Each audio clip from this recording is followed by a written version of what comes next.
You can take the girl out of Melbourne, but you can't take the Melbourne out of the girl, can you? Do you mean in Bogan? You insufferable. I won't finish that sentence. I'm not drunk enough.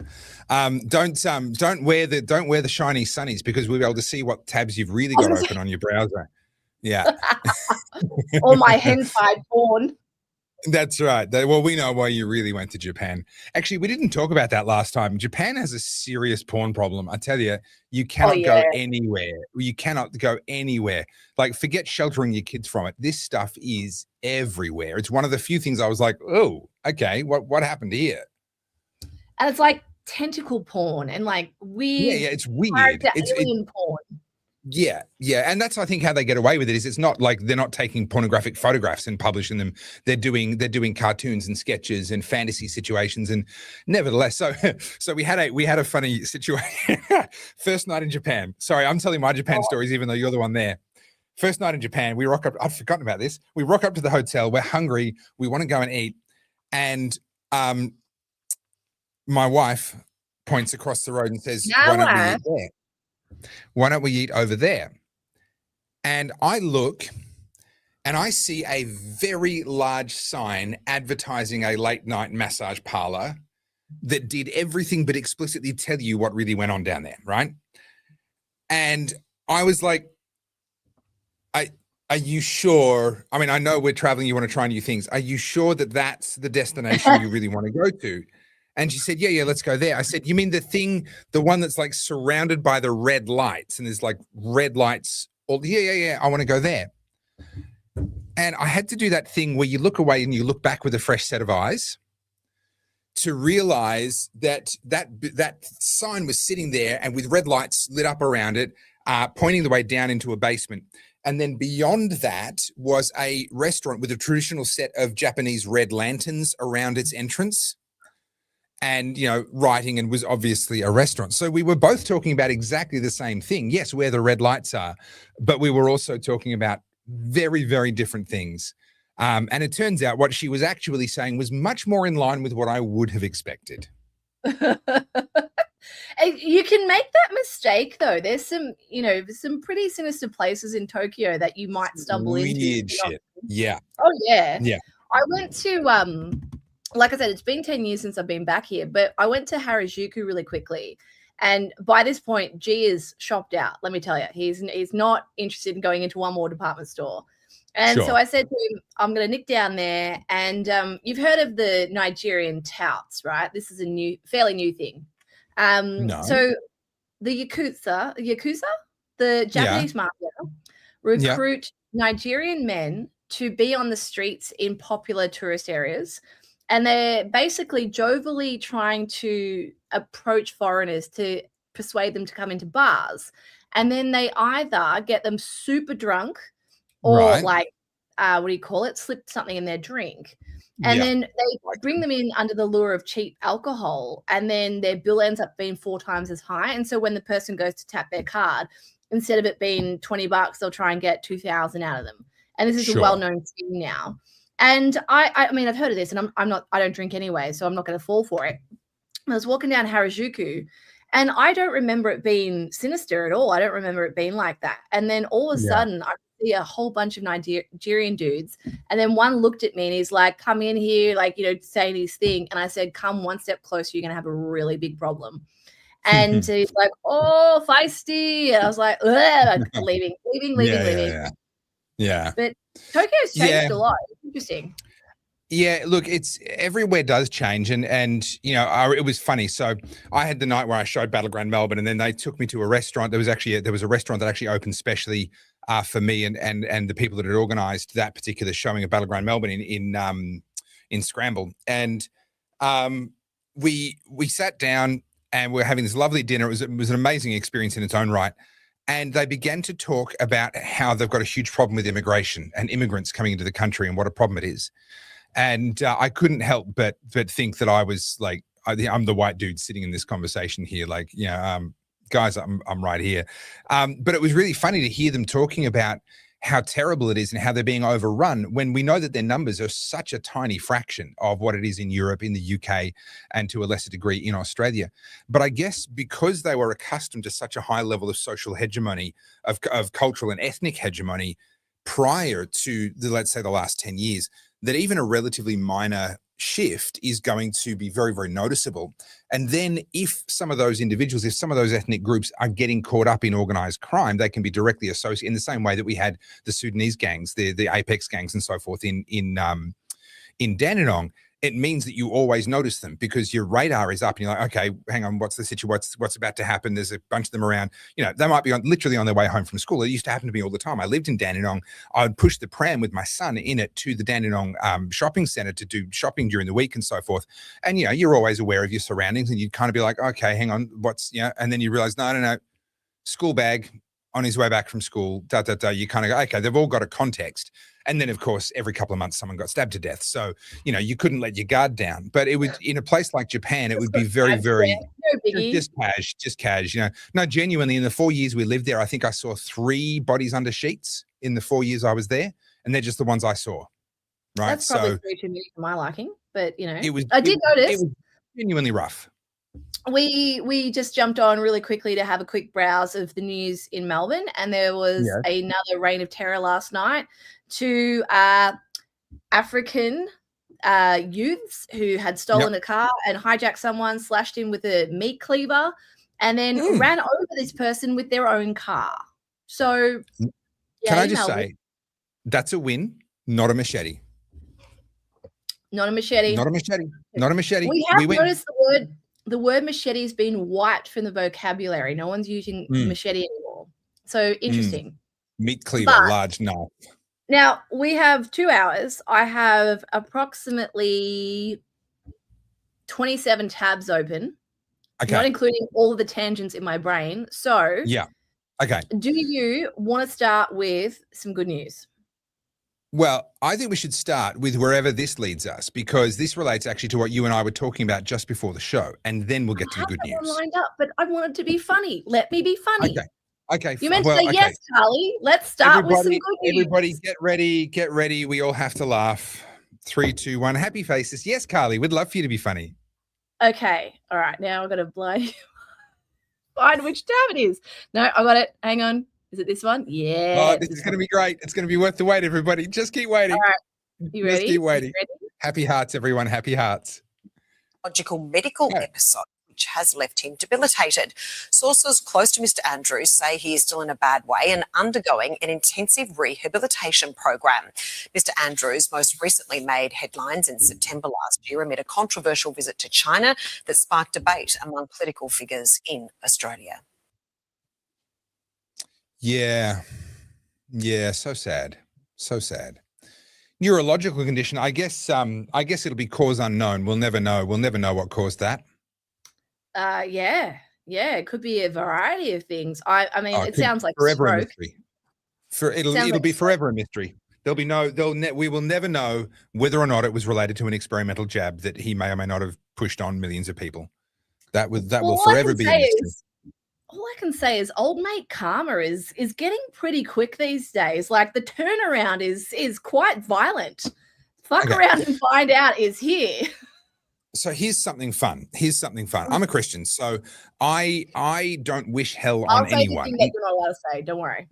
No. Hang on. Wait for it. Because I like this. I don't wish hell on anyone. Because none of us deserve anything other than that. And so if I can be saved, anyone can be saved. And I want him to be as well. Here's the thing. For someone like him, who is so egotistical and so arrogant and so worldly and so connected, and he's got all these things, for him to actually humble himself before God is going to require all of that to be stripped away. His power, his money, his friends, his health, all of it. He's not going to humble himself before God until everything's gone. So you know what? I'm going to pray for his salvation by any means necessary. God, you do whatever you have to that man. I want to see him in heaven, but you do whatever you have to do to get him there. That's my prayer. I guess this is the difference between you, the Christian, and me, just Carly, the CUNT. I couldn't be happier. I think it's fantastic. You know, you get what you deserve, mate. I'm sorry. This man presided over the worst lockdown across the world and did so with absolute glee. Like, he enjoyed it. He thrived off it. And I said this all along. He employed some Stalinist tactics. He relished that opportunity to control us all. He had zero empathy. Mind you, aside from the people who died alone, the people who couldn't go to see their loved ones, the people like myself who were absolutely crushed because we were not essential and not allowed to work, the loneliness epidemic, what it's done to all of the children that grew up in the COVID years. Like, I'm sorry. I think you deserve it. You deserve worse, to be honest. But if it's a stroke and if it's some kind of neurological thing where he's having to relearn how to speak and walk by the sounds of things, good. I hope you have a life of misery. And all I can think, and you guys can say, Carly, you're a horrible person. I don't care. Like, this is how I feel about it. You know, at least I'm honest. You know what I mean? People think these things, but they don't say it. I just say it. You know, I shoot from the hip. But with Dan Andrews, you have a think, right? Like, we've said this before on the podcast. He was setting up his life after politics. We've seen him in the photo with Kim Jong-un and Putin, all those backroom deals, all of those extra meetings he's taken in China whilst the taxpayer paid for it. And all of a sudden, those opportunities, even though they're lined up, even though he knew there was going to be money there, pardon me, and all this access to power, it doesn't help if you've had a stroke and you can't speak, does it? All of a sudden, those opportunities that you spent the last, 20 years of your political life setting up and making people suffer, all of a sudden, it's like God has a sense of humor. It's like, yoink, bye. Well, so the conspiracy theory is this one here, and there's a lot of people wondering, is this to do with the Bike Boy court case? Because my understanding is that's meant to resume sometime. Commence sometime this month. At least at some level, there's meant to be some of the initial, because there's all the stages they go through. I believe that's meant to start this month. And so the question is he doing a Christopher Skase? Is he going to be on the respirator and in the wheelchair and then walking around in Mallorca? You know, what's the play here? I actually suspect this is probably real. He has lived a very unhealthy life. Number one, chain smoking, and I say this as someone who smokes cigars, chain smoking cigarettes, not good for you. Also, being an evil son of a bitch really isn't actually good for your health. You don't age gracefully. There is a certain amount of pressure and angst that comes. And as people age, honestly, people's faces reveal a lot about how they've lived over time. I think you sort of, you look at a lot of, you look at older people and you can tell. And in Daniel Andrews' case, I think a lot of the pressure and the stress, and he'll say, the pressure of COVID, blah, blah, blah. No, I think the pressure of trying to wield power in the way that you did, trying to twist everyone and bend them to your will, being that evil genius, has taken its toll. I think I think the injury is probably real. I don't have definitive information, but I think it's probably real. And that, it's just his past catching up on him. I love this comment. Might I suggest going outside and touching some grass if Daniel Andrews is still your obsession this many years on? Well, Big Cones 69, he did ruin my life. So it's personal. And I have got skin in this game. So you can sit there and go, oh, I was fine, little Miss Laptop class or Mr. Laptop class. I'm sure you got paid. I'm sure you're fine. I'm sure you earned more money during COVID and you loved and relished sitting on your couch, sipping your wine and your jammies at 12 o'clock. For the rest of us, we had a fucking horrific COVID experience. So forgive me, but I lost 2 years of my life. So it's personal. And I blame that solely at the feet of Daniel Andrews. So I relish the fact that he's suffering. I'm glad. I am very, very happy to hear that life for him isn't that good. Sorry. 6 years after a bunch of people were pushed into suicide and human rights were abused in the worst ways in modern Australian history, and a whole bunch of people were pushed into bankruptcy and relationships were broken up and kids had their childhood completely disrupted in ways that are still affecting them in the classrooms today, record levels of mental health issues for young people, many of whom are still recovering and working through that. 6 years on, we really should just put it in the past, shouldn't it? You're just a little bit obsessive there, Carly. It's like 6 years after Ted Bundy Bundy killed his last person, we probably should have all moved on. Like, I don't know, like 1951, maybe we should have all probably just left the World War II behind. It's like, just move on, guys. Like, stop chasing those Nazis. 6 million people killed in a Holocaust. God, get over it, guys. Why are you still upset about it? Stop chasing the Nazis. It's ancient history. You're just hung up on it. What a loser. What a dumb fucking comment. I can't believe some of the comments we get sometimes. Like, that's embarrassing, dude. Oh, you're so cool. Get over it. No, yeah, okay. Okay. Anyway, that was my good news. So, yeah, call me what you will. I relish the fact that he is not living a happy, healthy life. I don't really want to call you what you will because it takes a lot longer to say than Carly. I do want to show you something really funny. This is okay. Tangent One of the podcast. I don't know what this is. It just popped up. So I'm just going to play it. And I think it's funny. Funny in a weird way because I'm in Japan. So this is bizarre. Allow me to bring it up to the screen. And this is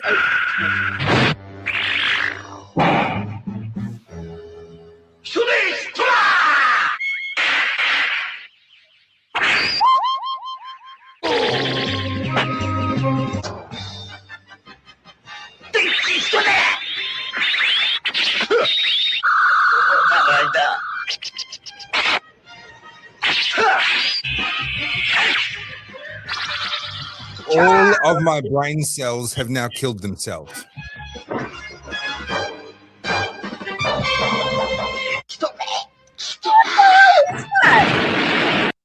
I don't understand it.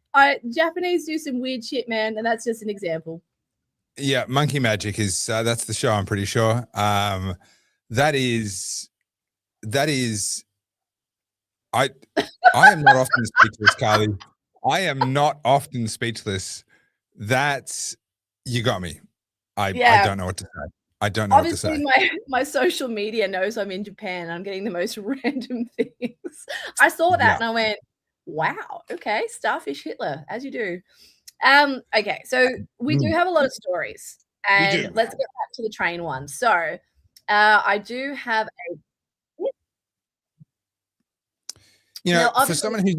for someone who's in a first world country, you do seem to find all the places with really crap internet. I know, it's pretty bad. I've actually been really shocked. But to be fair, I'm on Wi-Fi and I'm on public Wi-Fi, so I probably don't have very good speeds. Well, there's your problem. Yeah. And I'm probably getting all my data stolen. So if I have no money in my bank account next week, we all know why. All right. So let me start this again. Where are we? Yeah. Let me just refresh it. Oh, no. Not a broken down train in Melbourne. Been forced to apologise. Hundreds of train passengers were left stranded on a sweltering train for more than 2 hours.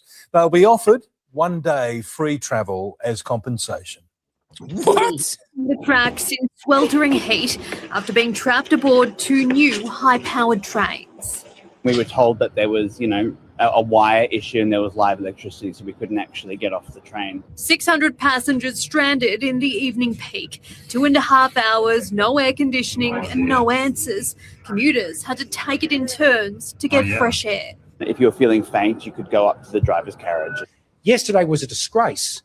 It was third world conditions. The Transport Minister is blaming a sagging cable near Hawkesburn, which effectively cut power to those 2 trains. And for safety reasons, they can't disembark passengers in a live rail environment. The overhead fault suspended the Cranbourne, Pakenham and Sunbury lines, forcing passengers between Hawkesburn and Caulfield to switch to the already packed Frankston line. That meant no trains through the brand new Metro tunnel from 5 p.m. to this morning's first service. This is the government's big switch. Well, it's a big failure. This has got nothing to do with the Metro tunnel. This incident could have happened anywhere. The state government has decided to compensate passengers stuck on the 2 trains with a day's free travel on Metro, but there are hoops to jump through. You can only access it by calling the Department of Transport and answering a series of questions. I'm sorry, I'm not laughing at your expense. I'm just laughing that this is so on brand for Melbourne. This is perfect. How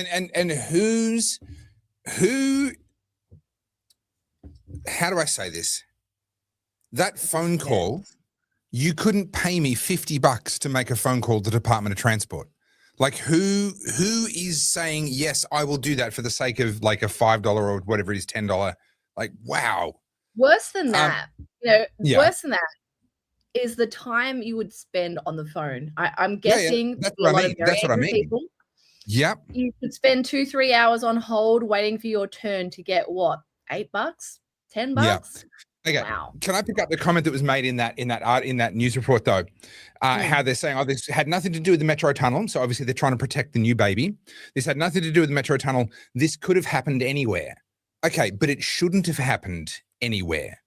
A line is sagging. I'm sorry. Have we not been running trains in this city for how many decades? Do we not know how much lines move when it gets hot? Like, it wasn't even that hot. You can't even really blame that. Are we not doing enough maintenance checks on the lines to make sure that fasteners and things don't come loose? Like, what's something that should not have gone wrong has gone wrong. Don't deflect it. No, this has nothing to do with the tunnel, therefore it's okay. No. This should not have happened anywhere. We can't even run a train every 20 minutes without the lines breaking down here. We can't even get them to arrive on time. And look, I'm no rail infrastructure expert here, but I am someone that spent 8 years of my life commuting from Geelong to Melbourne. And this is way back when they used to have those old rattly V lines. Like we had the Bombardiers or whatever they're, Bombardiers. We had those, but there was only 3 carriages, and you would honestly be squashed in there like sardines, and you do the whole journey either sitting on the floor or standing like this, right? Yeah. And you paid for that privilege. And then they had those old, like you used to go into like a little room and there were bench seats, and you and your 8 closest mates would be sitting there. Yeah. And I'll never forget, whenever it gets too hot in Melbourne, they slow the trains down to about 60 Ks. And the problem with V-Line, and again, I don't know enough about why this was done. I just remember it from the passenger experience. Metro always got first preference. So if there was a Metro train that needed to get through, they would hold up the V-Line. And we would get stuck out the back of, say, North Melbourne or Footscray waiting for all the Metros to clear, and then they bring the V-Line. Going back one day, I honestly think it was around the Black Saturday time. It might not have been. I might be conflating the two. But I know it was a really hot day. It was 40 degrees plus, and I was on the train home, and I was on like a 5:40 train from the city to Geelong. And it was one of those carriage ones, and it broke down. And we were stuck on that for 4.5 hours. They would not let us off. There was no windows. There was no water. And there was 2 toilets. And it was packed. It was the most horrific experience of my life. 4.5 hours. There's no air conditioning. They wouldn't let us open a window. And do you know what we got for that? A day's free travel. It was horrific. I want everyone, pull out your diary, make a note. Tonight is the night when Carly admitted that she's had worse experiences than podcasting with me.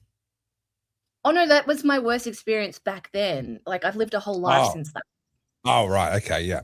So what you're saying is that was even worse than puking with, was it syphilis, gonorrhea? I don't remember, on the side of a volcano in Bali. Like, that was worse. It was typhoid, actually. To be fair, it was on the tip of my tongue. Syphilis, typhoid. What's the difference? I will say, I'll tell you a funny, just to lighten the mood for a second, because it has to do with trains. I'm dyslexic, right? And I often misspell things. But this is the first time this has happened to me, and I want to set the scene. I obviously have spent months planning this holiday, and I was booking everything and had all the hotels and booking Shinkansen and all that sort of stuff. And there was a remote snow village that I desperately wanted to go see. It's a UNESCO heritage site, and you need to go through the Japanese Alps. And I was like, yep, great, booked it, had all the Shinkansen booked. Anyway, G and I are running a little bit late, and we're rushing to the train station. And we get there, and it's like, meet at the silver clock on the east exit. I'm like, cool, there's the silver clock. This is the east exit. We're looking around. I'm like, where are the people? What do we do? Because this is like a remote tour. So it takes like 3 hours to get there on a bus. And we're running around. We don't want to be late for the tour. And then I run up to the station. I'm holding the email open to the chick, and I'm speaking in broken English. And I'm like, excuse me, where do we go? Like, what is this? And she's like, this is Nagoya. And I'm like, no, I know, but where do I go? She's like, Nagoya. And I'm like, I'm here. And she's like, no, Nagano. this Nagoya, I fucked up so bad. I picked us. The whole reason we're in Nagano is because I thought that's where we needed to be to go to this village. We actually needed to be in Nagoya, which is like past Tokyo on the way to Osaka. And I'm up in the north. And what's worse than all of this is that I would have looked at this in excess of 30, 40 times, booking, Google mapping, trying to find hotels. And it did not occur to me that Nagoya and Nagano were different. So, you know what story that train worker told their family when they got home and had dinner, right? About the dumb Westerner. The dumb Westerner. What a bimbo. What's worse is I'm in a fluster, like I'm all worked up and whatever, and I have to come out and admit to my boyfriend that it's my I'm like, sorry. Yeah. G-Man is validating. But look, Ben is being nice to you. He's giving you a way out. If it makes you feel better, Vienna Airport has a special desk to help people who thought they were flying to Australia. I have heard this. Because Vienna, for those that don't know and failed geography, is in Austria. The worst thing is, I know Nagoya is a separate place. It's just that I did not realize I was reading Nagoya. It was fine. Yeah. So that was yesterday's kerfuffle. Needless to say, we didn't get there, but it's funny. Look, I get travel stories. That's right, travel stories. But you remember how you were saying before about how no parent ever has a good story about being a parent. They're always nightmare stories, punamis and puking kids and bad behavior in public and all that. And it's the same with like travel. You've had wonderful experiences. You're not telling us about those. You're telling us about the fuck ups and times it went wrong and when you were puking on the side of a mountain in Bali. That's what makes it fun.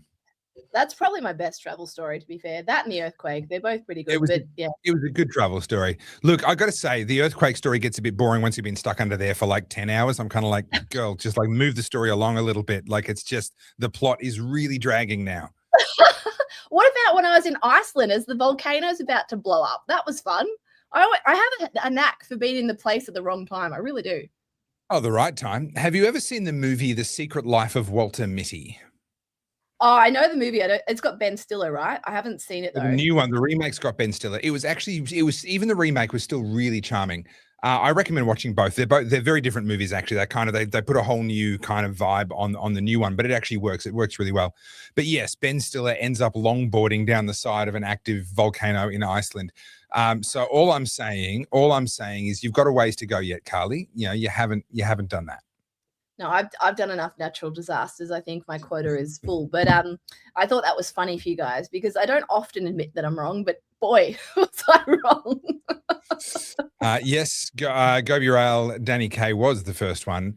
That's one of his greats, as well as it was Danny Kaye. I'm sure it was Danny Kaye in it'll come to me. The Black Fox. Gosh, one of the great all-time comedy movies. It will come to me. These are all outside my my education, unfortunately. Sorry, I'm not that old. There's a lot of stories to get to. Let's do that. I thought we'd touch on this one. This might be blindsiding you, but that's why it's a good one. Where are we? The Court Jester. Yes, indeed. One of his great films. Such a good movie. One of the top 5 movies of all time. Yes, indeed. All right, so this I actually haven't looked into this a lot. I'm just seeing it a lot on social media. So let's discuss. What do we got? Let me. I'll just read you guys the caption. It says, 21,000 Africans are marching into Spain. Spain is giving away 500,000 legal residencies to Africans. The Spanish government has announced this measure to address labour shortages and an ageing population, arguing that migrants are important for economic growth. The plan is expected to benefit migrants primarily from Latin America and African countries who have arrived before the end of 2025 and have no criminal record. The policy has been met with both support for migrant advocacy groups and criticism from conservative and far-right opposition parties in Spain. And then there is another one that I will get rid of that and show the other screen, which is this one. Have you heard about any of this? Do you know what I'm talking about? I don't. I'm just looking it up now because it sounds like the kind of thing that some places will make up for a shock, but it appears to be legit. Yeah, that's why I was doing the same thing. Here we go.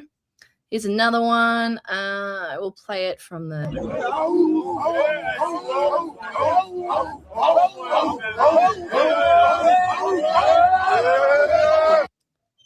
Notice how it's only dudes. Anyway, I'll read the caption of this one. Spain used to be at the heart of the European culture. Historic cities, tight communities, low crime, that old world charm everyone envied. Now, the socialist government just greenlit legal status for 500,000 undocumented migrants, many from Africa who showed up before the end of 2025. Oh, God, this is some chat GPT nonsense. That's not integration. That's transformation. Sweet change, right. Neighbor shift, trusty road. Let me step across. So this is legit. What they're doing is they're basically saying that 500,000 people who arrived there illegally are now being kind of given a pathway to citizenship. This is very similar to what Obama was trying to do and what sort of the calls were for him to, what did they call it under Obama? Goodness, yeah, it's the same thing, a pathway to citizenship. The excuse is largely economic. They need the people, they need the economic growth. I think in reality, the excuse actually is that they don't want the bad optics of having to get these people out. Let's not forget that Spain was once a Muslim stronghold. Spain, as we know it, yes, there are still buildings and artifacts and everything from both sort of forms of Spain, if you will. But Spain, as we know it, was a result of the Crusades and the conquest and pushing out not the Berbers, what were they called? Someone in the comments help me out. Spain, the Iberian Peninsula, what were they called? It was a Muslim caliphate. It was an Islamic country. And so, in a sense, the Moors, thank you. The Moors. Now, they weren't African in the sense of the black-skinned Africans, but they were dark-skinned. They were Muslims, and there were wars fought over this. And then, oops, hang on, missed that one. This one. Spain was saved by the Crusades. It looks like you were there in person, Kyle.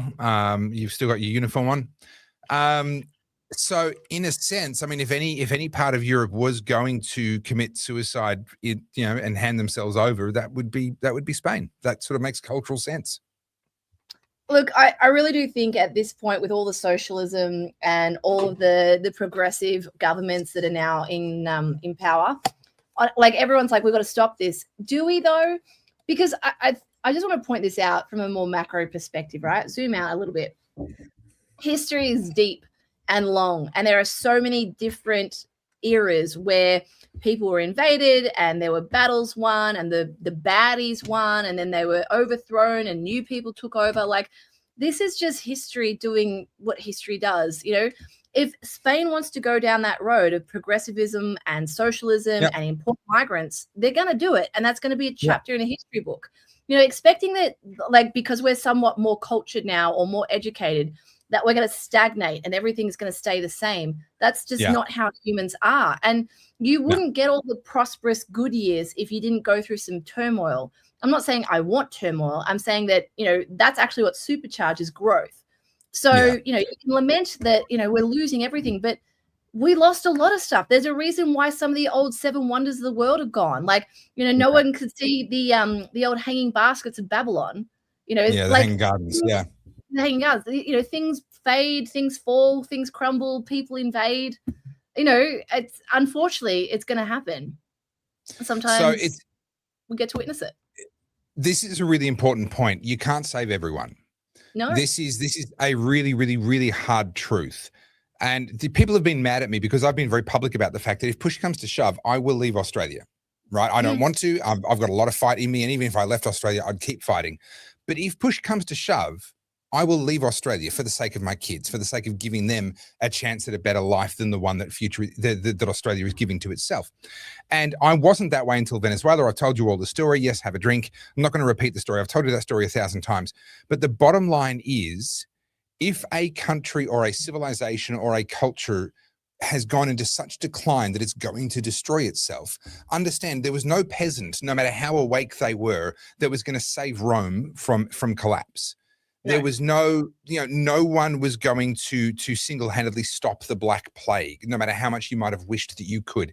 When you live in moments of history, of collapse, of the wiping away, of death, of a backwards step, the forces of history around you are way bigger than you are. Now, it's not to say despair, throw your hands in the air and do nothing. No. Focus on your world. Focus on the things that you can influence, the things that you are actually responsible for, and invest all of your energy into that. I'm not saying do nothing. I'm saying accept the fact that you can't influence so much of what's happening around you and bring your focus into what you can. Yeah, I'm just reading some of the comments in here and people like, but I don't want it to happen. You might not want it to happen, but I mean, you guys forget there are a large contingent of people who are pro-socialists. They're not in this chat. It's not me and Topher. But there are people, I mean, look what just happened with New York. There are people who honestly do think this is the right way for them. I disagree with them vehemently. I disagree with socialism to my core.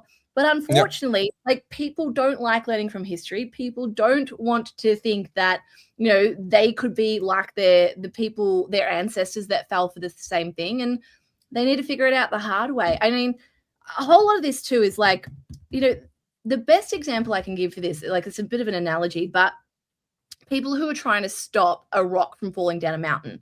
Oh, I don't want it to fall. I'll stand in front of it, and then you get crushed by it.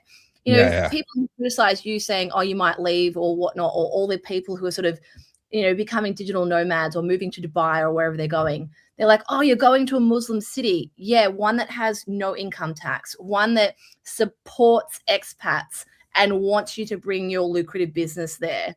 Like, people get so caught up on things like Islam, race, and those parts of ideology. And it's like, okay, but this Muslim country, Dubai, is exceptionally wealthy and they have incentives for people to go over there. If you want to take on that opportunity yourself, I'm not doing it, but if other people want to do it, that's your prerogative.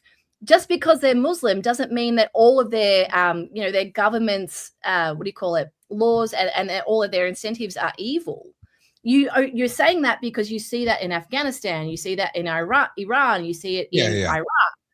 Dubai is wildly successful. So conflating the two and saying, well, if it's a Muslim country, it must be terrible. Well, clearly it's not, right? So this is the thing. When people try and prevent it, well, I don't want that here. I think people forget that we have a very ugly underbelly of Australia as well. I mean, we've been talking about the NDIS rot. And people always say, oh, it's all the migrants and this and that. And this is where I get frustrated too. I actually don't care about race. I care about quality of person. I care about their character. I care about their productivity.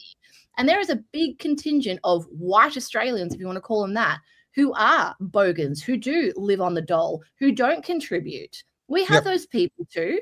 Pretending that all white people are the most productive members of society, and if the whole country was white, we would be like blazing like some kind of superpower. No, it wouldn't. Like you've got to be honest. You've come over to the dark side. That's been my point the whole way through with the immigration debate. My stance on immigration is the large intake that we're taking right now. I don't care who these people are, and I've said that the whole way through. Where you come from, I mean, aside from some of the terrorists we're directly importing, but I don't care of your skin color or your religion, but I care if you will contribute. I care if you will assimilate, and I care if it's already putting more burden on top of resources that current citizens aren't able to access. So, for example, we have a housing shortage. Bringing in an extra 500,000 people per year, but not opening up the housing market doesn't seem to make sense. It's got nothing to do with your race. It's just the math ain't mathin', you know? We've covered all this before, and my response is, if we get the incentives right, then the right people will sort themselves out. The wrong people will F off. So broadly speaking, we're trying to achieve the same thing. We're going about it in two different ways. All right, we've got a lot of topics, so we've done that one. We've done Spain. Okay. Right, there was one more point I wanted to make. Sorry. Thank you, Joshua, for the reminder. I wanted to mention this. It's all very well and good. If you're on a sinking ship, it's all very well and good to run down into the hold to try and help plug the hole. But if when you get there, you discover there's a bunch of people down there with sledgehammers making the hole bigger, at some point you realize I've got to get back up top and get my family off because this ship's going down. So I don't believe we're there yet in Australia. I'm not saying doom and gloom for Australia. But understand I'm trying to fix the holes, and I'm looking around me, and there's a lot of people punching new holes. There's a lot of people celebrating government spending, celebrating more welfare, celebrating more regulation, more of a surveillance state. They're celebrating the things that are destroying us. And there will come a point. There is a threshold at which I go, you know what, guys? You win. There's also a lot of incentives in countries with aging populations to entice people to come out to their more rural areas. So we were looking into this really quickly. Here in Japan, you could buy a fairly comfortable older home for almost 5,000 USD. This is like remote. I'm not talking in Tokyo. Yeah. And the pledge is that you'll live there for 2 years and that you'll do it up, basically, and you'll start to build up the local community. And there are a lot of people sort of taking up those offers. I know there's similar things in Italy. So it's not that people are necessarily jumping off a sinking ship. It's also people sort of looking at each other. There comes a point where you have to put your own oxygen mask on. You can't stay out of loyalty and then, everyone dies together. Like, at the end of the day, if the ship's going down, or the airplane, to use the oxygen mask analogy, I'm not, if I've got a parachute on my back, you best believe I'm getting out. Like, I'm sorry. I think that's common sense. Yeah, but we're not there yet. We're going to keep fighting. I'm certainly going to keep fighting. And even if I did eventually bail, I would keep fighting. Just from somewhere else where I'm not within their reach to go and knock on my door and arrest me because I said some hurty words. Well, that's the thing. Like, if honestly we come to a point where it's censorship like that and it heads down the UK path, I will be looking at leaving. Look, because I'm not far someone away. that's going to miss my speech. We're not far away. And the thing is, for me, because I've got a half decent audience, I could get a Dubai Golden Visa. I qualify. So I could go over there easy. I also am in a position, thanks to people that I kind of work alongside. If push came to shove, I would go and set up in the US, and there are people who would chip in and get me the money that I need to qualify as an E1 business investor. So I'm just setting up a studio, just buying some equipment, renting a room in a building somewhere and setting up a studio to do exactly what I do from the US. Bang, E1 visa, 5 years to figure out my next steps. Thank you very much. Like, there are options and maneuvering room if you're someone who can make their money online. Now, it would suck because I don't make enough money to live on. It's me and my wife's business together that makes it work. So it would suck because she'd lose her income. But if push came to shove, there are options. There are ways of doing that. And each and every person needs to be thinking, what are my options? What do I do? And again, you're not abandoning the fight, but you are looking at, what do I have some control over, some influence over, and who am I responsible for? It's your wife, your kids, it's your loved ones, and you need to put them first. That's not disloyalty. That's actually your highest loyalty. Yeah. Well, speaking of back home, here is a Reserve Bank has put up interest rates once again. What did it go up by? 0.25? Yeah, 0.25. So that's a pretty standard rate rise. So the thing that they said wouldn't happen has happened. And what I'm appreciating is all the backpedaling by Jim Chalmers, who's also come out saying that it's not a government spending problem. It's all of us who are on holidays spending too much money, guys. It's our fault. Carly. It's you. My fault. Can you believe it? I am single-handedly bringing down the Australian economy. Sorry, guys. You have destroyed the value of our money. You've certainly destroyed the value of G's bank account. So, I mean, it must be the same thing, So I am good at that. Yeah. Well, you mentioned the shopping already. So this is really despicable in my view, to have a treasurer coming out. So we just hit. Let me get some numbers for you.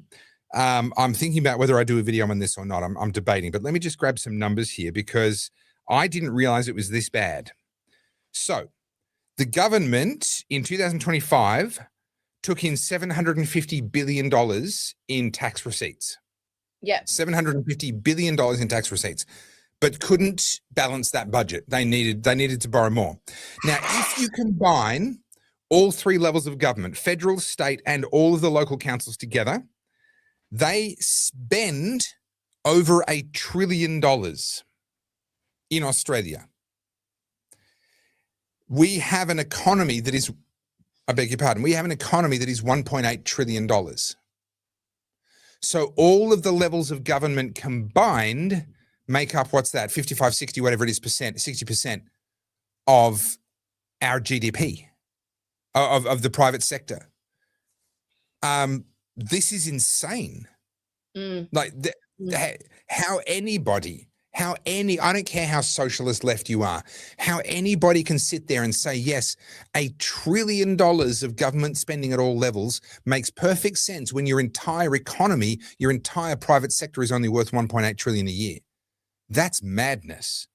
Well, isn't That's it, where Matt? the inflation is coming from. Was it Margaret Thatcher that said the problem with socialism is eventually you run out of other people's money? Yeah. The issue with this is, I was saying this to G today, and I mean, you can probably wordsmith this and say it better than me, but a lot of our leadership now are the boomers, and a lot of these people have only known economic prosperity, and in their mind, it always works out in the wash. I do honestly believe that Albo thinks that if he just goes in on the spending, doing all the bits and pieces, and it makes everyone happy, because obviously at the end of the day, they care about votes, then they'll eventually figure out a way to plug the holes and make the money back.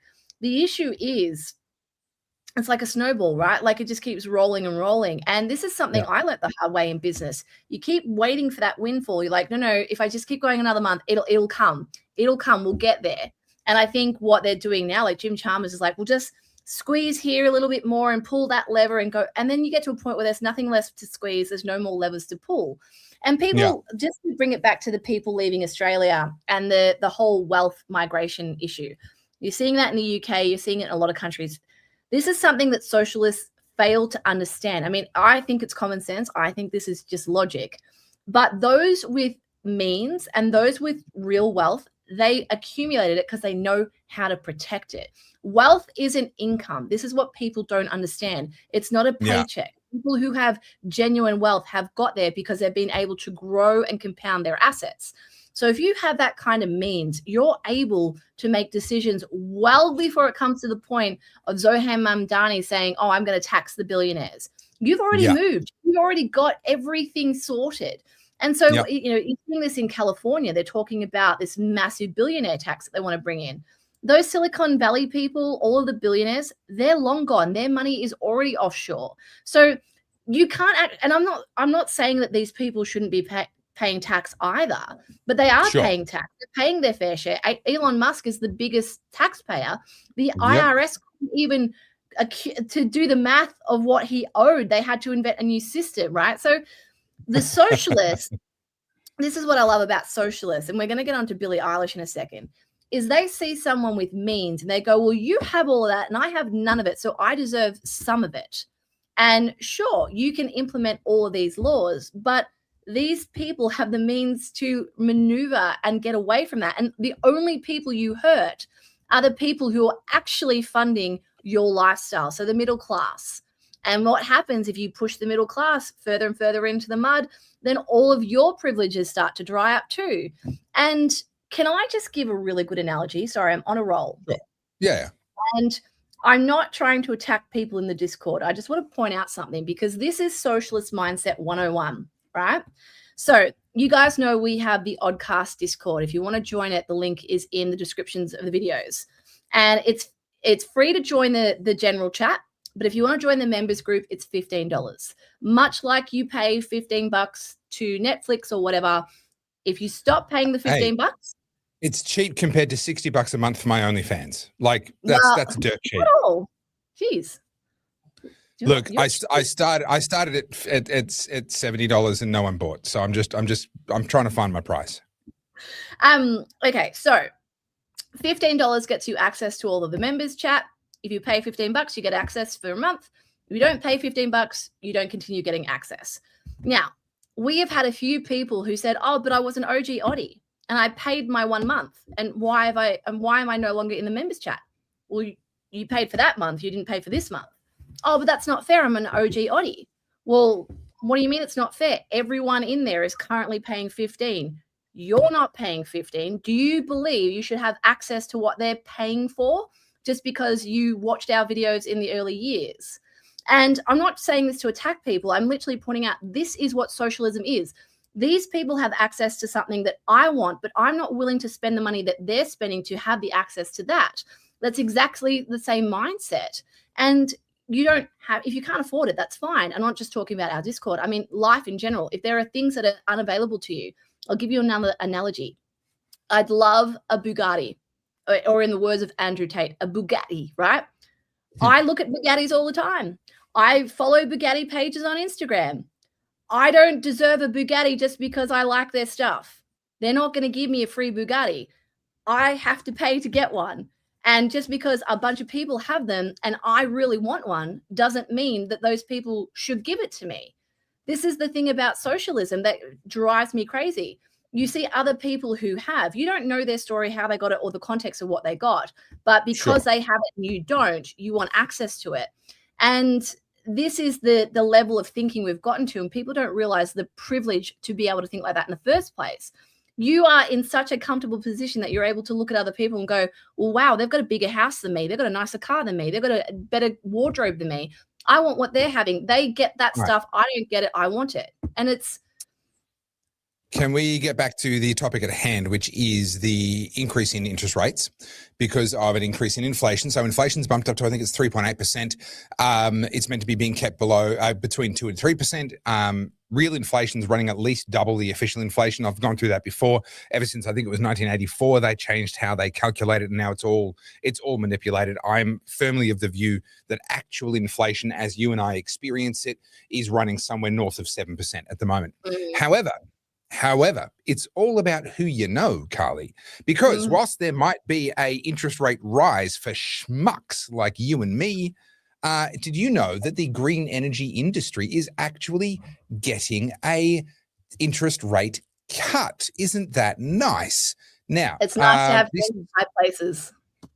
This is courtesy of Senator Matt Canavan, who I came across his post. I've reached out to him and asked him if I can do an interview with him on this topic. No, not there. Hang on. I'm trying to bring it up on screen. Share screen. There it is. So I'm just going to share it with you. Come on. Really? No, not that one. Sorry, guys. I'm having a fat fingers moment. I need to share screen. I can keep ranting. That one, share. Is that better? Where is it? There. Now. Okay. So Labor raises risk and slashes profit targets for $5 billion net zero fund. So Labor are running headlong down the net zero pathway, still undeterred by the fact that it's no longer got bipartisan support. Now, what's concerning about this is essentially how the government provides the industry with a subsidy without having to call it a subsidy.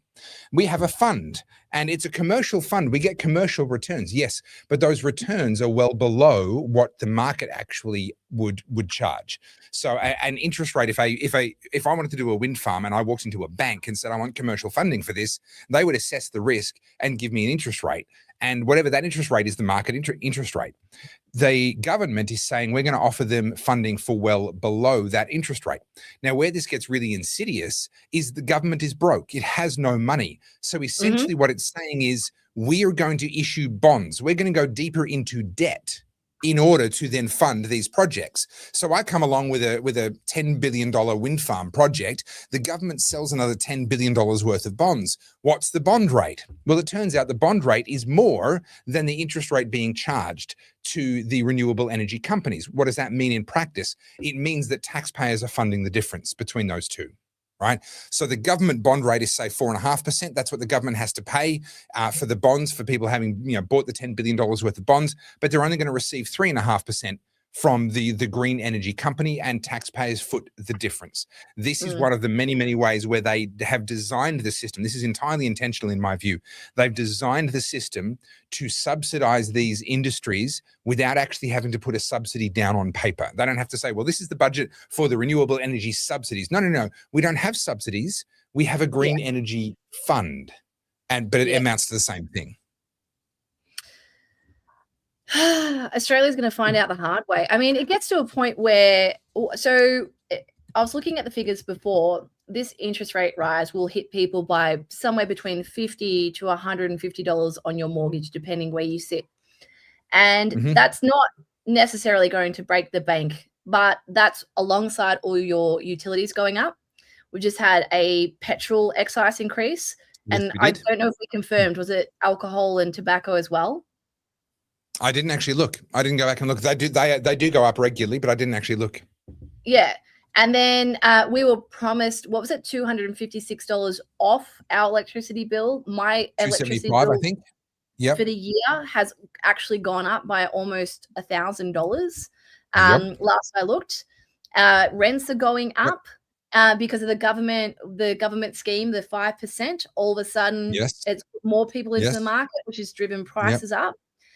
I mean, at this point, your average Aussie, your apolitical person, your average Joe has to be looking at this and going, what is happening? I don't understand. I mean, you and I understand. Don't go. Sure. Can I get a little bit economical on you, or economicsy on you? You mentioned there, $150 on your mortgage isn't necessarily going to break the bank. In economics, there's a phrase, there's a concept that they use that's called at the margin, people who are at the margin. And so these are the people who are marginal. They're only just getting by. The people for whom $100 a month does make all the difference because they've already absorbed all the other ones that they could absorb. They weren't previously at the margin, and then their groceries went up a little bit, and then their petrol went up a little bit, and then the cost of the fishing license that they keep because it's how they spend time with their son went up a little bit, and then their mortgage goes up by $100. And we sit there and go, what, you couldn't afford $100 a month? Come on. But of course, these are the people that have already been pushed to the point where they're at the margin. And so that $100 is the straw that breaks the camel's back. Yeah. At any given moment in time, there are people at the margin. A $1 difference will make a difference for somebody. There is a pensioner out there. There is somebody out there who's doing the numbers, and a single dollar, because they're right on that margin, is what makes the difference. And this is what makes it really, really cruel when politicians play games with our economy. They drive up inflation. They push us into debt, etc. They want to say, oh, well, I have to do this out of compassion. See these people I'm helping over here, and I'm funding this, and I'm doing all these wonderful things.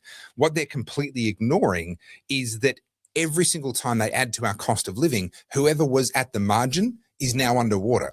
And then next month they make another announcement. Oh, we're going to help these people over here. We're going to expand this program. We're going to do this very important infrastructure project that'll never pay for itself and will never be worth what we spend on it. Every single time there is an unseen group of people who were pushed to the margin by all the decisions they made before, and this is the decision that pushes them underwater. They're completely unseen, they're completely invisible, and the compassion that they advertise, these politicians advertise for all these other causes, doesn't extend to them. They get forgotten, they can drown, they can go bankrupt, they can lose the family home. That doesn't matter. And I just find it so incredibly cruel. It is cruel. But all of this is cruel, and it's also insulting to our intelligence, telling us that swapping over to green energy and spending all of this all of this money on infrastructure that breaks and deteriorates, and actually is just us importing back all our own iron ore and steel to produce windmills that don't actually work. And I mean, we've talked about the green energy stuff 100 times. What I'm interested in is your average Joe, your average voter, your average bleeding heart. It's like, oh, no, I think it's a good thing that we have the NDIS. Oh, no, I think it's a good thing that we have all that. These are the people who they see the headlines, they hear the talking points from the government, and they go, oh, no, that's a good thing. I think we should help those people. Right. I think we should be helping that. I saw today, and I know a few people have already brought it up in the chat. I saw a few people today who have been talking about how GPs, I think it's Victoria, are now going to be able to diagnose ADHD and prescribe medication in Victoria. And you and I watched a video a couple of months ago now, and we had two young girls who were living in Fitzroy, and one of them made a comment, I haven't been able to obtain a diagnosis yet. So I am wondering if in Victoria, you can now just go to your GP and get a diagnosis for ADHD. And I'm guessing this is just a bit of a checkbox questionnaire. And then you're able to go and get, Dexies or whatever that you believe you need. And then have we just opened up another arm of people who go, oh, you don't understand. I have ADHD. I'm anxious. I actually can't work. I'm going to need welfare. We are incentivizing people to be not productive. And then you have things like this where the government's like, oh, we'll increase more taxes. Everything's going up. Interest rates are going up. The people who believe that we need more tax, I brought this up last week. There is now a growing contingent of people who are like, well, I'm proud to pay tax. I want to pay more tax. this is the new lefty talking point, because they think everyone on the right's trying to avoid tax. It's like, okay, but you don't contribute. You've just admitted that you don't contribute. Yeah. So you're pro all of these policies that don't actually impact you, but they do in a round table, because by the time it all comes back to your funding and everyone's subsidizing your life, you're depleting all that by asking for more. This is that whole socialism thing again. Yeah. Where does this end with Victoria? Not Victoria, Australia. How much further down this road do we go before we end up with a totally broke government? Well, Lee Redford, I'm going to make your night. I'm from the government and I'm here to help. Those are the 9 most dangerous words in the English language that Ronald Reagan said you never want to hear. And this is why we're in the situation that we're in, Carly. All of what you've described, it's the government helping. You understand? They're helping you. They're helping us to death. They're helping us whether we like it or not. They're helping us irrespective of the perverse consequences that will happen, the unexpected, or in some cases expected, but not advertised consequences that come. Ultimately, you can either accept the laws of economics and accept that they are basically like the laws of physics, right? You can fly a plane. A plane will defy gravity. It won't defy the laws of physics. It's using the laws of physics, but you can defy gravity in a plane for a while, but you better make sure there's fuel in that thing, because when that fuel runs out, you're going to hit the ground. Socialism can defy the laws of economics for a while, for as long as there's fuel in that thing. What's that fuel? Latent value that was created by capitalists before the socialists came along. And then once they consume all of that fuel, the whole thing comes crashing down. This is why people can point to Scandinavian countries and say, oh, but there's an example of socialism working. Actually have a look at how deregulated their private sector is. It's remarkably deregulated. It's very easy to start a business, very easy to run a business, very easy to trade globally from these places. They have a healthy private sector. And so the parasite socialist sector can suck more blood for longer before it kills its host. But mark my words, eventually it does. It was Cicero who said, once people realize that they can vote their way into the public purse, you know that the end is near. And that happens. That's inevitable. It's in every democracy. It happens. Certainly once you head down the road of socialism, it happens. We've got a situation. Someone said in the comments earlier, Australia's going to have to become Venezuela before we wake up. I hope not, but you might be right. I'm looking at South America with a great deal of interest, actually, because you've got Chile have just elected a very conservative government that are saying they're going to do what Milei is doing in Argentina. There's just been another Central American country that has elected someone who's basically riding on the coattails of Nayib Bukele. Costa Rica. I have it here. Brazil, of course, had Bolsonaro, who was then pilloried in the media and called a right-wing nut job, blah, blah, blah. He was only about 5 years before his time. If he was up for election in Brazil right now, he would probably win, and they wouldn't be able to get rid of him because Trump's in the US and the world is kind of changing. There is this big sea change happening around South America, and for a lot of them, it's not because they had to go down to the level of Venezuela. It's because they watched Venezuela go down to the level of Venezuela, right? And so there is hope for Australia, but the hope is that we somehow lift our eyes and look around the world and learn from places like Venezuela becoming Venezuela. Learn from what Canada's doing to itself right now. Learn from what the UK is doing to itself right now. If we can do that, then we can avoid the worst of that fate for ourselves. How do we do that? Well, I'm doing my best making the videos that I make. We do our best here on this podcast to talk about stuff, but honestly, it comes down to like dinner time conversations, barbecue conversations, footy club conversations, just actually talking to people. I don't know a better way to do it. That's honestly like what my book's about. It's about reclaiming agency. This is actually all down to the individual at this point. I mean, we've had this collectivism for a long time now. And when I heard Zohan Mandami saying that, the warmth of collectivism, I viscerally recoiled, right? Like I was like, oh, he said the word. And,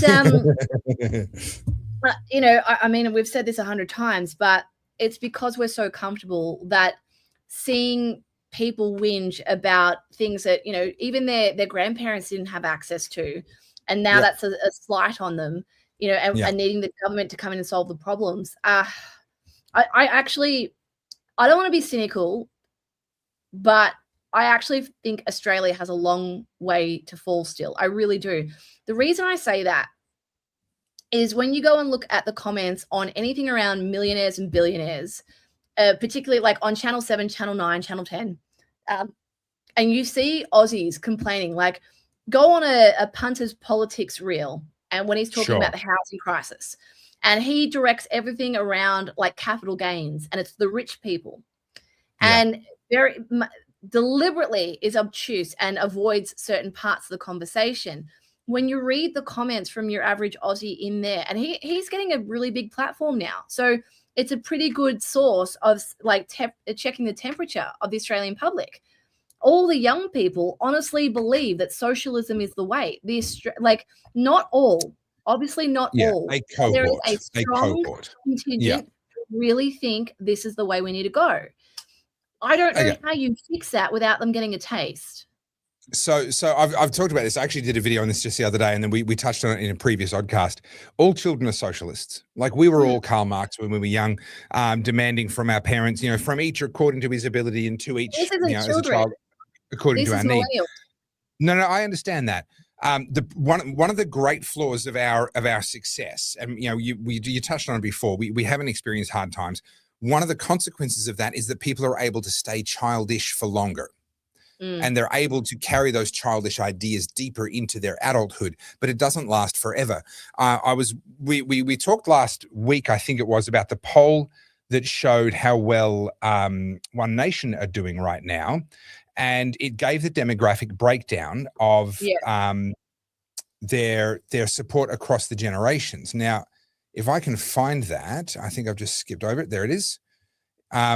So I want to bring this up here, and I did a video on this. You can find that when it come out, I don't know, yesterday or something. So have a look at the generations there. Now notice that the difference between Gen X and baby boomers is not all that substantial.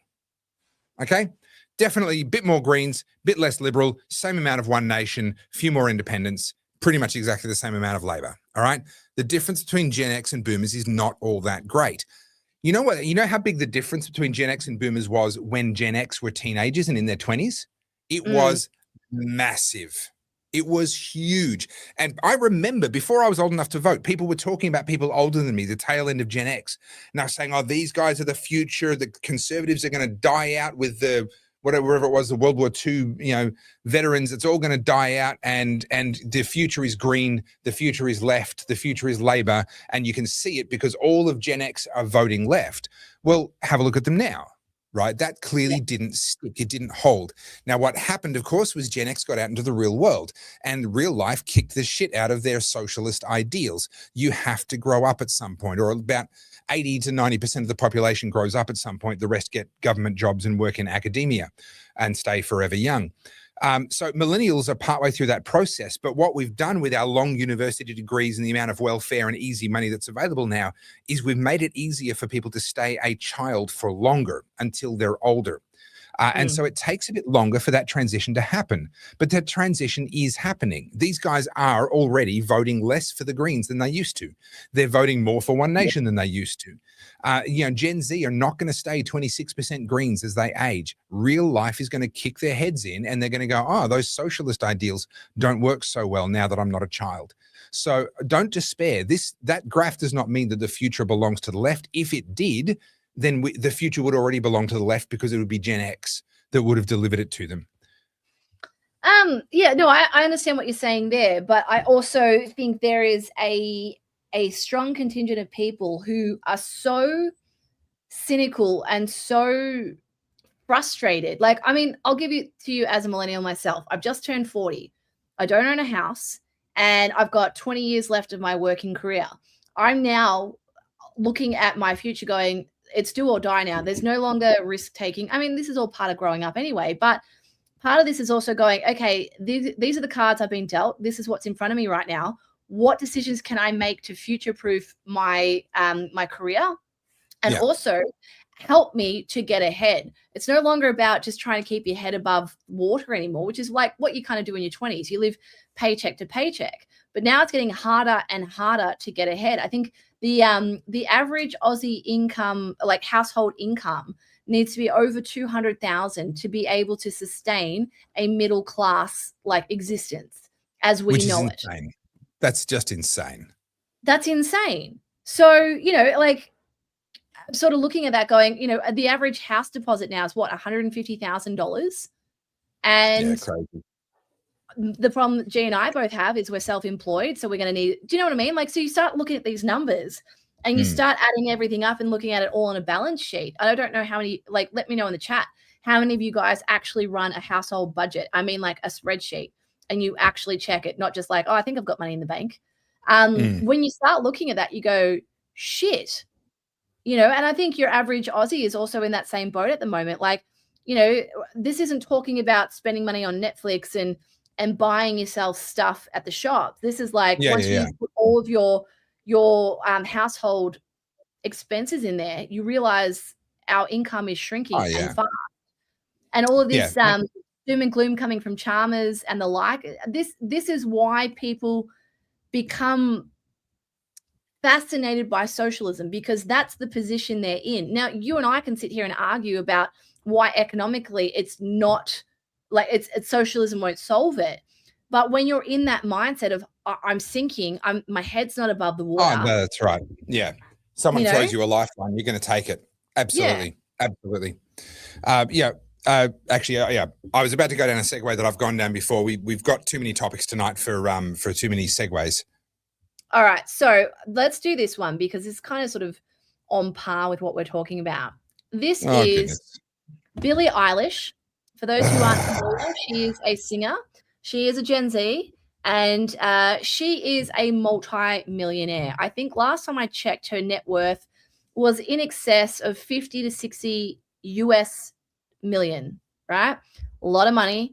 She's very wealthy. She's just won a Grammy, and she's the talk of the town. She's a bit of an it girl.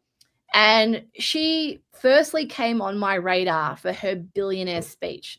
And I'm going to give you context before we do this. So she won an award for something, and she was in a room of very, very wealthy people, some of whom were billionaires. And she gave a speech from the podium saying, if you're a billionaire, why are you a billionaire? You should be giving your money away. That's pretty rich from a girl with a very interesting property portfolio, one of which her mansion is worth $14 million. And US. And she has insane amount of royalties coming to her from all of her work, her catalog of music. She has endorsements and deals. And then just this weekend past, it was the Grammys. She's come up on stage to accept her Grammy. And as they all do, she gave a sanctimonious speech about how terrible it is to be deporting violent criminals who have illegally come into America. She made a statement basically saying that no one is illegal on stolen land. Sounds very Australian indigenous rhetoric, doesn't it?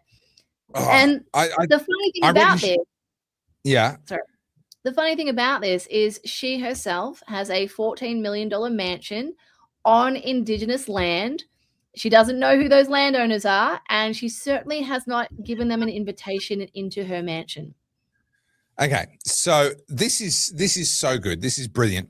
So I watched the video of this. I put myself through it because, Carly, you've been telling me that I need to do more like culture war stuff. So I was like, oh, there's this thing. Okay, fine. I'll have a look at it. And I was struck as I'm watching the footage of, her on stage, and there was that weird dude next to her. I don't know who he was, but anyway, there's a dude next to her when she's speaking on stage, and then it cuts to the crowd. And I just went straight back to Hunger Games.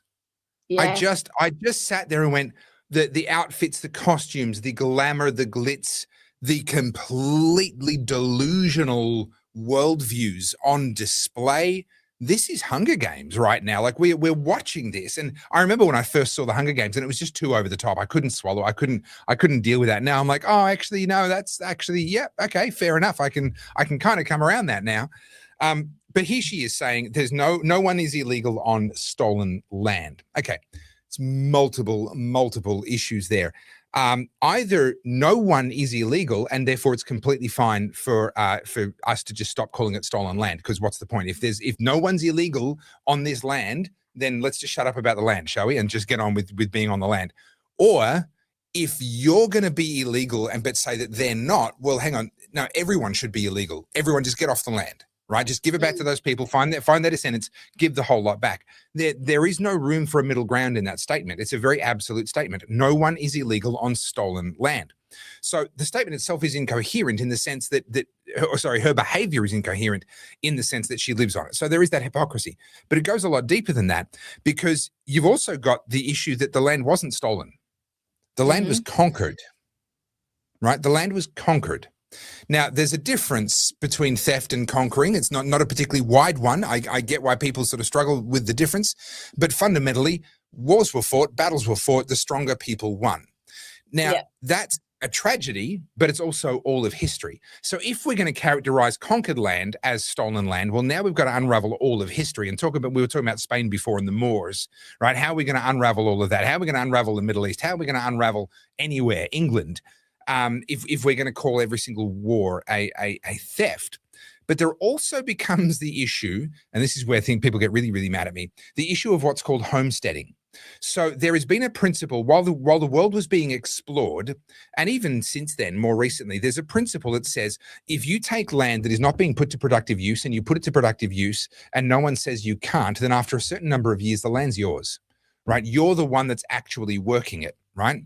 And the story of Johnny Appleseed, the really weird guy in America who went around planting apple trees everywhere, part of that story was to do with homesteading law. And basically what he was doing was he was stopping people from being able to claim the land and making sure that it would remain public land because someone else had already improved it, right? It was, you couldn't claim that it was virgin land that no one had kind of done anything with. So when people come along, conquer land, tragic, build a city that is now an economic powerhouse around the world worth trillions of dollars in real estate and, billions of dollars in economic activity every single year, it's pretty hard to argue that they haven't made some improvements. So if we're going to talk about who owns the land, do we need to talk about who, it's like a divorce. It's like, well, do I get the kids or do you? Who gets the buildings on top of the land? Who gets the economic activity that goes along with that? Because there's been an awful lot of improvements have been made. Bottom line, the land was conquered, not stolen. Get over it.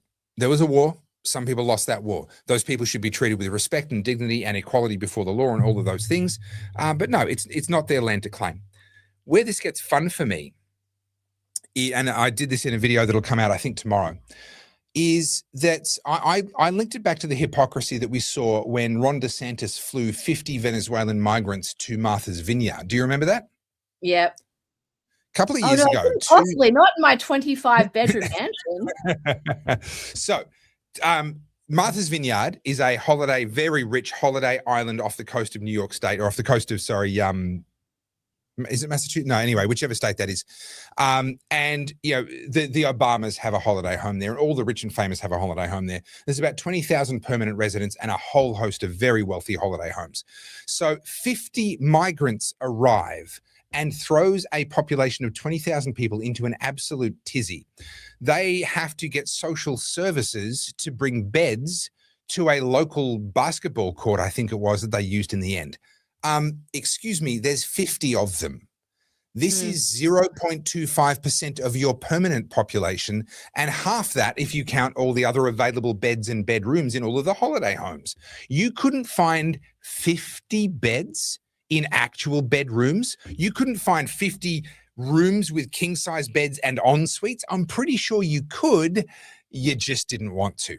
Now, where it gets even funnier for me is that within less than a week, all but 4 of those people had been shuttled off the island. They kept 4 people, and that was only temporarily, and they stayed with the particular family for a period of time. So let's count those 4 people, all right? So Martha's Vineyard, population 20,000 people, acceptable undocumented migration, 4. That is an undocumented migration rate of 0.02%. 0.02%. That is the acceptable migration rate into a rich island like Martha's Vineyard. And yet these are the same Democrats, the same celebrities, the same people that will stand up at the Grammys and say, there's no one is illegal on stolen land. Yeah, and I think your average person's had a gutful of being spoken down to from the pedestal of these elites, like, whether it's what's his name? Mark Ruffalo. He was the Hulk. He's been a host of movies, And then you've got I was so Pascal. disappointed with. I was there's- so disappointed with Mark Ruffalo because I am actually a big fan of his roles and how he acts. But oh gosh, he's one of the most insufferable. Is it Pedro Pascal? Did I get that right? Yeah. You know, and there's a host of others. And look, we know why they do it. I mean, with all of the Jeffrey Epstein stuff coming out as well, people are sort of saying that, you know, they've sold their soul, they've drunk the baby blood, and, you know, however deep you want to go down that rabbit hole. Nicki Minaj is going hard now. Boy. She is. I mean, and look, I know everyone loves to indulge in all of that conspiracy stuff, and I'm sure there's some truth to it. I don't know, and actually don't really want to know how depraved they are. I mean, we get a bit of an insight into it anyway, but you look at these people, remember the Johnny Depp Amber Heard trial, and that all happened. Yeah. These are like what you call like A-list celebrities. It doesn't get much bigger than Johnny Depp. And you hear about their private life, and his ex-girlfriend, Amber Heard, took a shit on his bed, right? Like this is the kind of behavior that happens at that top level. And we don't do that. Like, I mean, some people might, I don't know what you're into, but the point I'm making is these people act and live like they are otherworldly. They are so the rules don't apply. Yeah. And yet when they get humbled in avenues like that and their real lives come to the forefront and you actually get to see behind the curtain a little bit, they're messier than any of us. These people don't have their shit together. Most of the wealth is usually backed by substantial debt. They're over leveraged. And not all, but many. And we see it happen all the time. These people fall. But what I think people can no longer stomach is the likes of your Billie Eilish making a statement like that, but then doing no action on her own behalf. It's like the whole, you know, we ourselves need to stop flying so far across the world while all the elites use their private jets. You know, was it Leonardo DiCaprio or was it Bill Gates? Someone said that they need to curb international travel by airplane. And, you know, because it's terrible. Both have said that, yes. Both of them have said that. Yeah, so you and I, your average Joe who works most of their life isn't allowed to enjoy an overseas holiday, but a Leonardo DiCaprio can go and spend untold weeks at a time on a private yacht that he accesses by private helicopter that needs another yacht behind it to service that yacht. That's okay. No. It'd be embarrassing to have a yacht that's so small that it doesn't have its own yacht. That's just embarrassing. And so, you know, to bring it back to Billie, I mean, she's made a fool of herself because people are starting to see through it now. I mean, people are over it. They're done. People are done because it's like, okay, you keep saying all this stuff, but none of you do anything. Contrast it back to the Maui fires with Oprah and The Rock. And do you know about this? Oh, I know about the fires. I don't know what you're about to say. They were setting up like a collective sort of fundraiser and they were asking, you know, again, your average Joes to put money into this fundraiser. And then Oprah and The Rock documented that they had given excess of, you know, a few $1 million. They didn't actually give any of their own money. They created a fund. Other people put money in the fund. And then The Rock and Oprah said that they gave that money. There was more to it than that. That's simplifying it a little bit. But again, these people have untold wealth. If you have $53 million, right, you can part with probably $1 million and not see a huge decline in the life that you're living. Yeah, look, you might just have to have one less scoop of caviar in the morning. Right? Like, you know, when you're at the 53 million mark, you're living a pretty much fuck you life, right? And we've had that conversation before. But the issue is all of these celebrities will get up there at the Grammys, the Oscars, wherever they are, wear their little pin and act as if they're one of us, speak like they're one of us. But none of them take any of the action to live like one of us. You know who does? Someone like Keanu Reeves. Someone who has, like, I think he's worth 120 million US. Something like that, yeah. Commutes on the subway, lives a very minimal lifestyle. I mean, there's a few celebrities like that. What's his name? That was the Green Goblin. Willem Dafoe. Willem Dafoe lives a very, very humble life. You know, and then you've got someone like De Niro who's acting like Yanida Zoham Mandani and socialism. De Niro lives in blue chip real estate in New York. Yeah. You know, he's like, Yeah, but the thing is, it used to be possible, and we have discussed this before, so I'm just going to touch on this very briefly. It used to be possible for them to keep the curated image, that everything went through publicists and had to be approved and all the rest of it. So these Hollywood elites, these stars, they had a very curated image. And people who wanted to call them out, well, they didn't have avenues to get things out there. They were the crazy crank, the crazy uncle talking to you at dinner. Nowadays, we can all communicate with each other, and it's much harder for them to hide all the dirty aspects of their life. And they're tempted, of course, they want to be on the socials, and that's part of how you get clout now, is having a big following.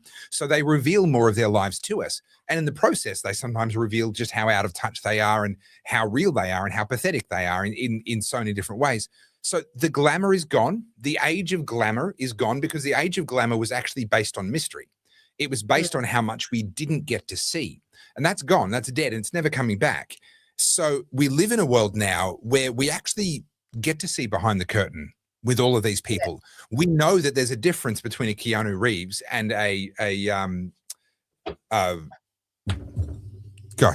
you mentioned his name before, Private Jet Man, Leonardo DiCaprio. Oh, Leonardo DiCaprio. We know that there's a difference between them now. Whereas you rewind 50 years and everything you knew about them was through gossip magazines or what have you, was that they could much more carefully control what was said, what was known, what was believed about them. So we've seen behind the curtain, and that's why they've lost their power. We've realized that they're not who they say they are. Do you know what I think when it comes to celebrities? I think if you've earned your money, you deserve to enjoy it, right? Like, I'm going to use Mariah Carey. Mariah Carey is known as a diva. And what I like about someone like Mariah Carey is, firstly, she has insane talent. The woman can sing, right? Yeah. She also made that annoying song that she could live off that for the next 3 reincarnations of her life and still be a multi-millionaire. Yeah. But someone like Mariah Carey has fucked off and is just enjoying her millions. She's a diva. Yeah. And if she wants to have a bath in a sea of diamonds, she can. She's not on a podium somewhere sanctimoniously lecturing us about how we should all be drinking through paper straws. She's a millionaire. She's proud of it. She wears it. Good on you. Like, I have no issue with that. Sure. You know who else I can get around? Gwyneth Paltrow. She's a rich woman, and she don't give a shit that she's rich, and she flaunts it. I appreciate people at face value. She is a privileged woman. She's lived very. Isn't she the one who's like doing breatharian stuff, like trying to live on water and so? Isn't that Gwyneth Paltrow? Oh, she runs Goop. She does like the steaming your vagina stuff. I don't know what that means or why you do that, but that's what she does. But like, all I'm saying is, if a celebrity is living a celebrity life with all of their millions, that's fine. But then the second you get up on your podium and start lecturing me how to live and saying that I need to curb my lifestyle and you actively do nothing, sorry, you can fuck right off. Yeah. All right. We're down to the last half hour. Let's get cracking. All right. Do we want some good news? I don't think I have any. Hang on. What do we got here? I do have this story. You said you weren't familiar with it, but I'm going to bring it up. So, sorry, one of my 4,000 tabs here. Where are we? Just so the Australian Defence Force has a lot of blue chip real estate, and both the federal and Victorian governments are going to be selling off some of this premier real estate. So, where is it? Here it is.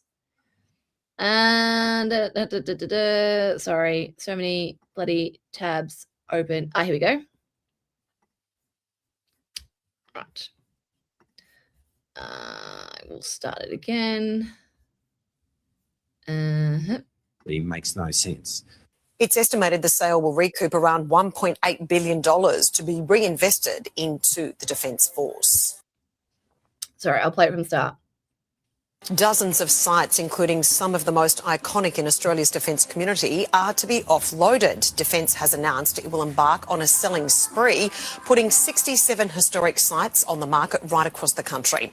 That includes the Victoria Barracks in Brisbane, Sydney and Melbourne, as well as other heritage assets deemed surplus to the Force's ongoing requirements.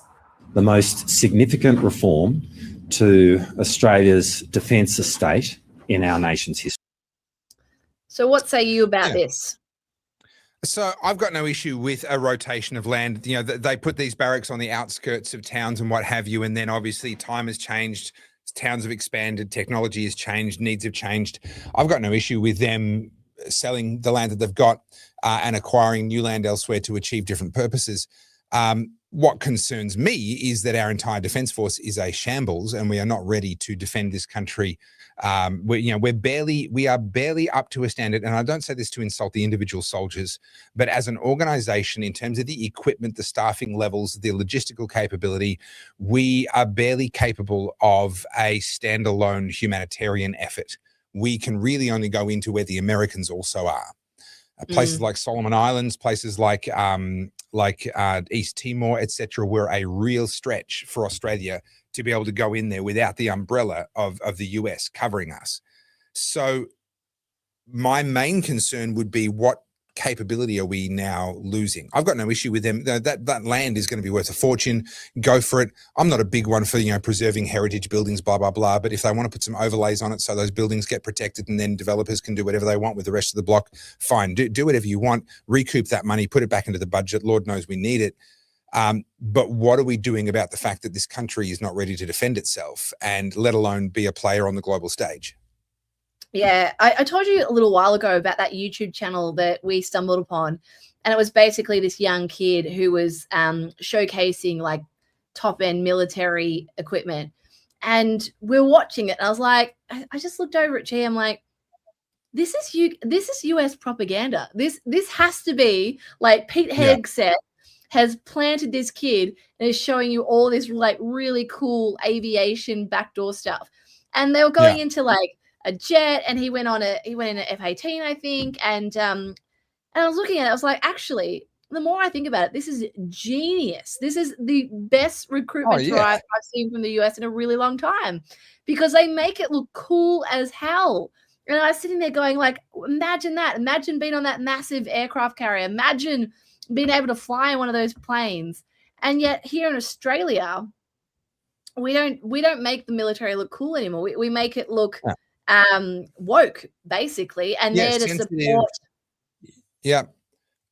Look, honestly, the only thing I haven't seen yet is a Defence Force ad advertising the fact that defence, the Veterans Affairs will pay for your sex change. Like that's the only step left for them to do.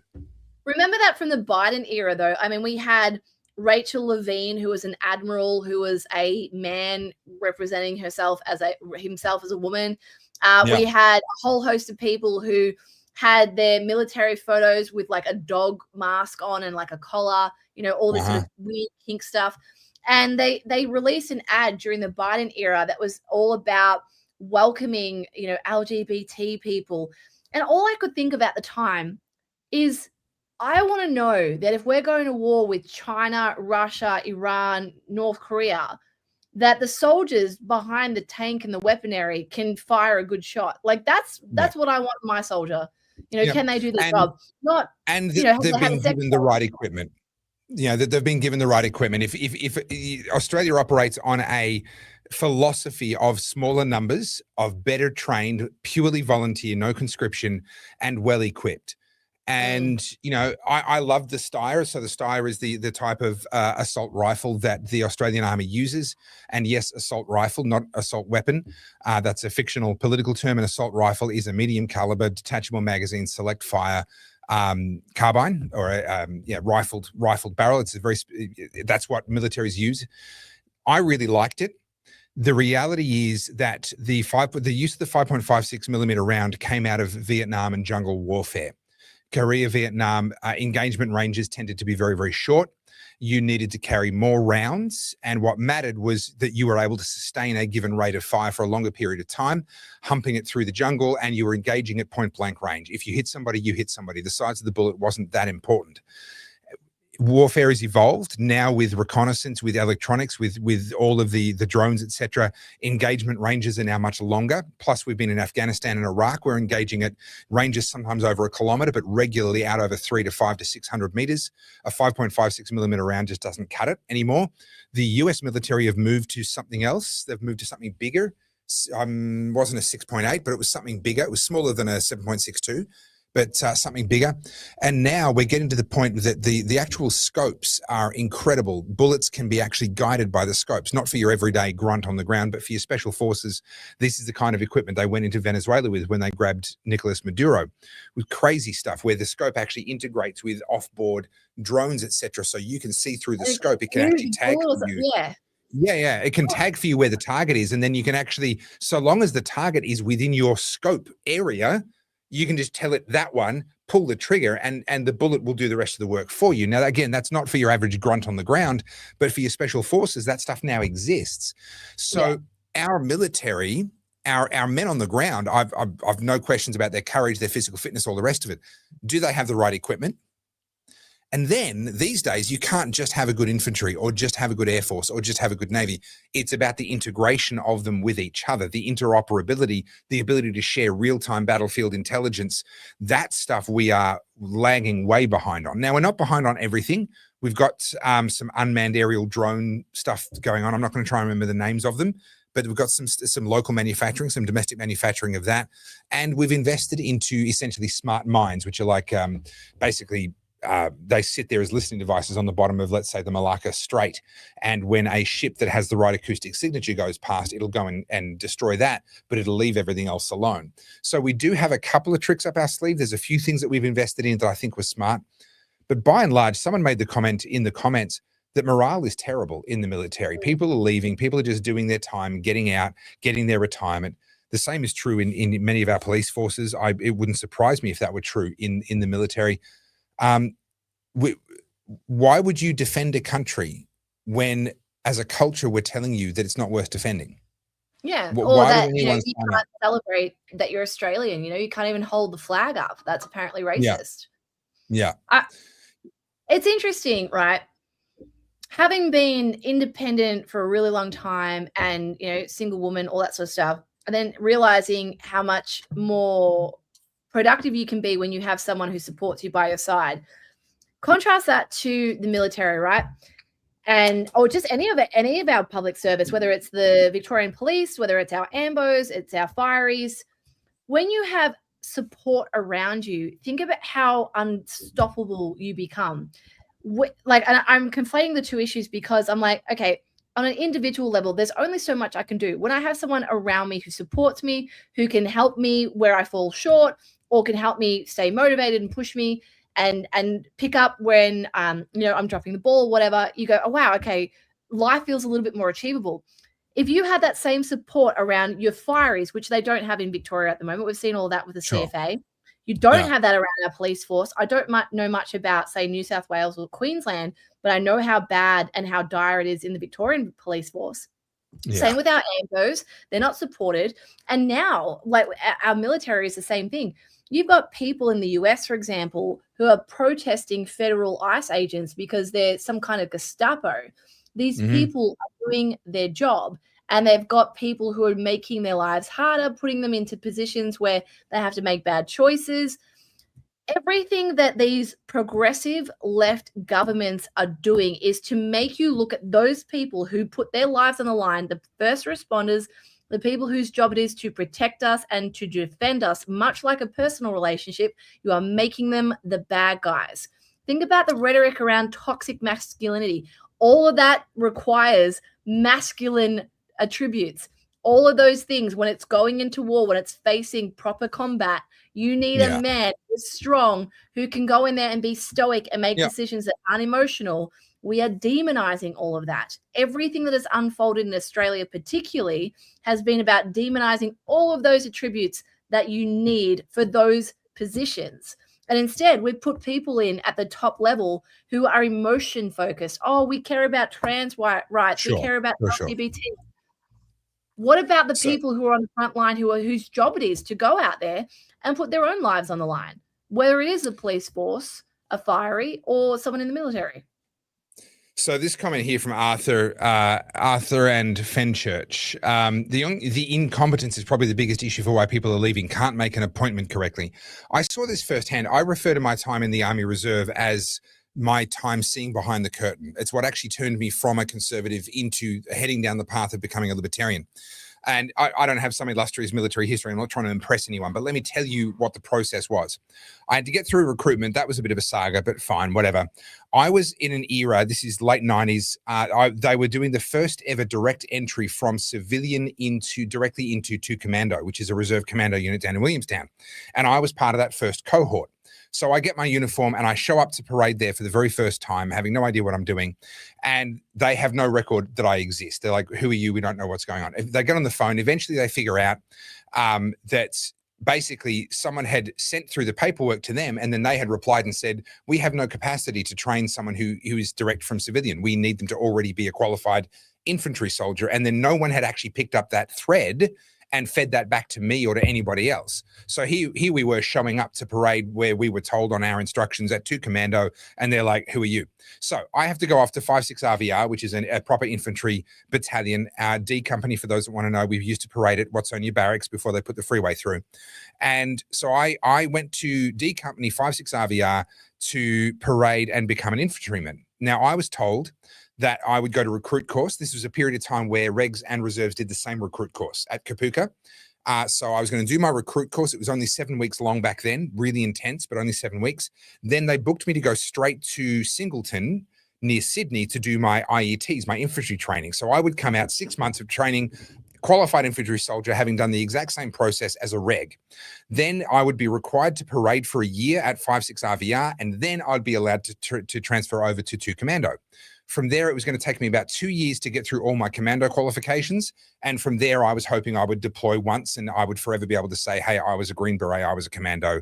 Hey, look at me, aren't I special? That was the plan. That was the ambition.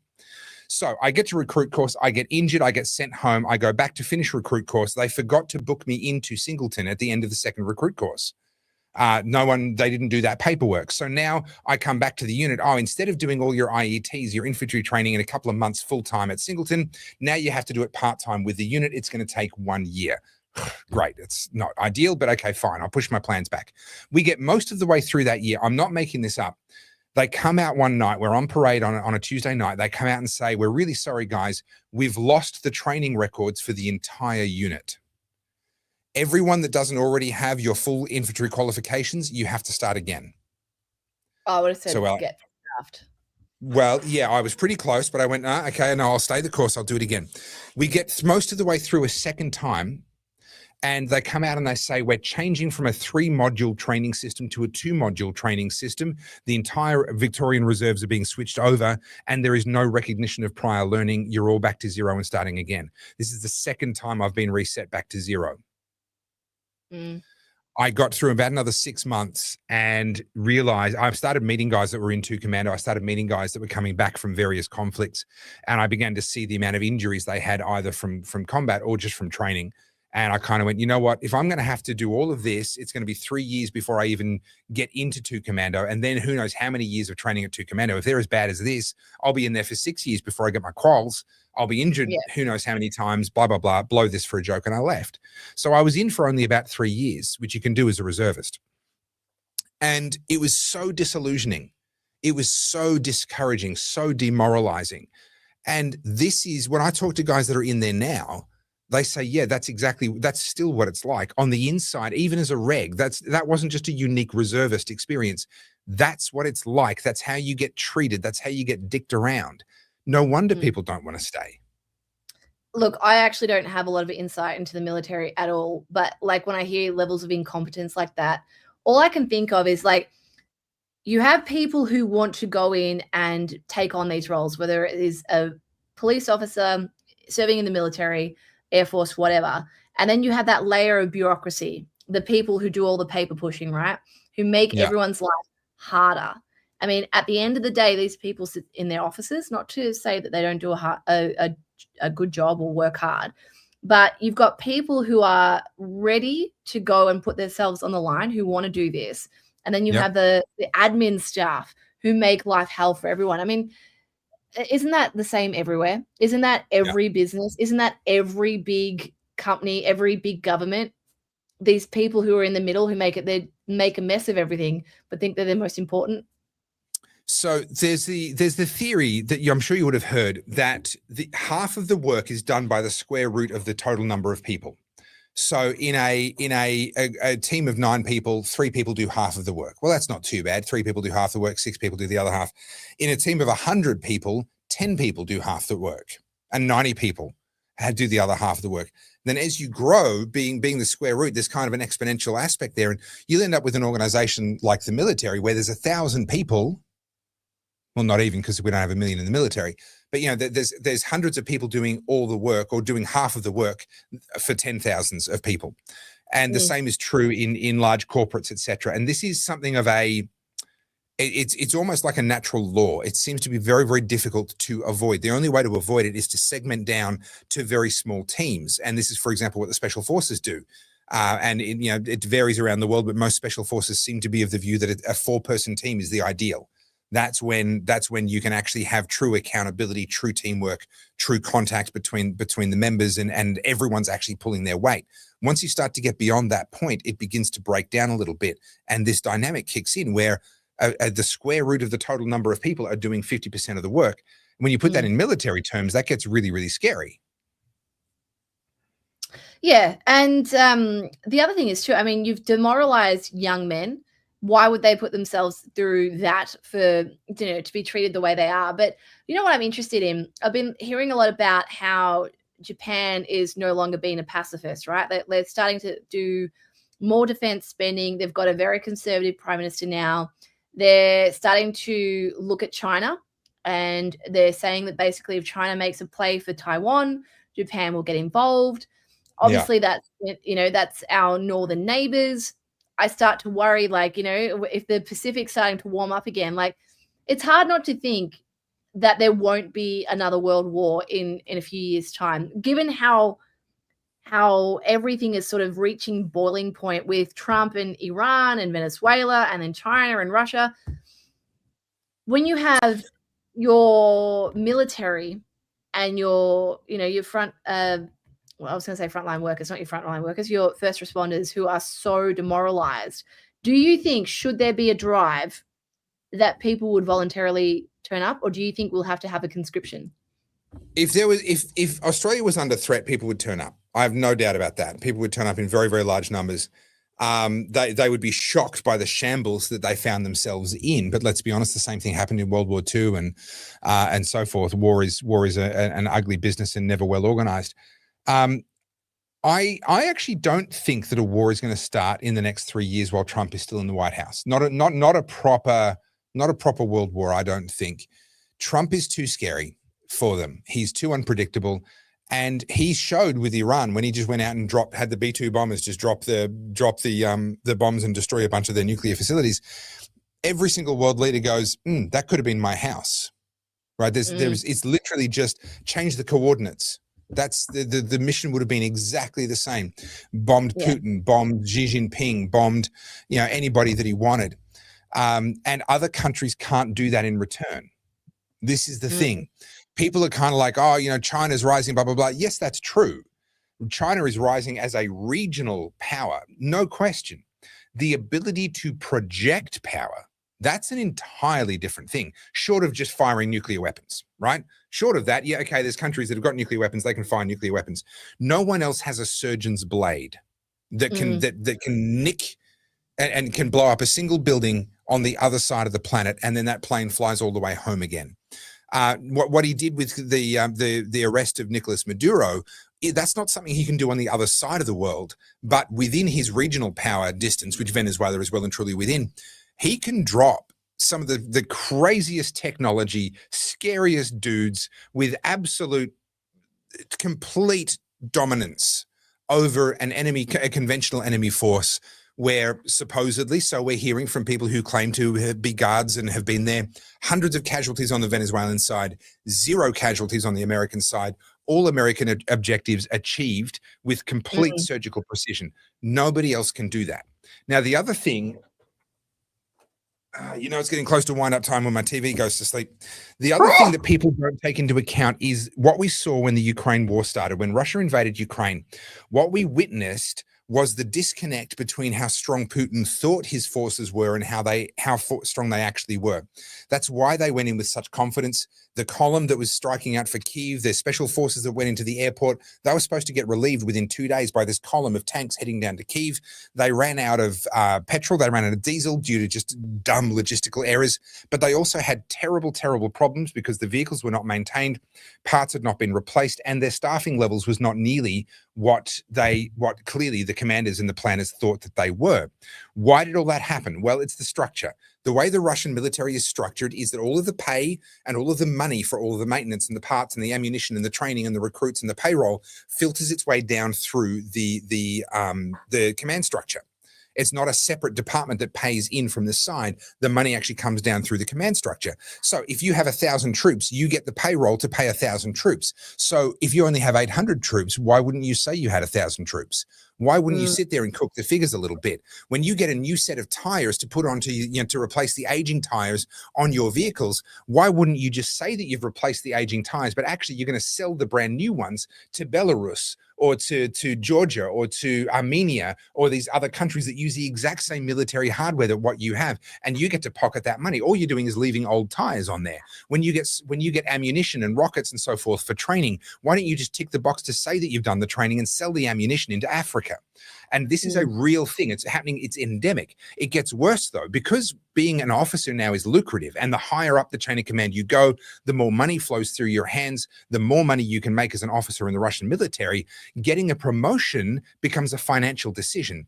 You can get loans, bank loans, not like Main Street bank loans, but you can get loan shark loans to fund your promotion in Russia, so that you can pay the 250,000 rubles or whatever it's going to cost you to buy the promotion off the general. So you move up from being a lieutenant to being a captain, and now you've got more power and more influence and more money flows through your hands.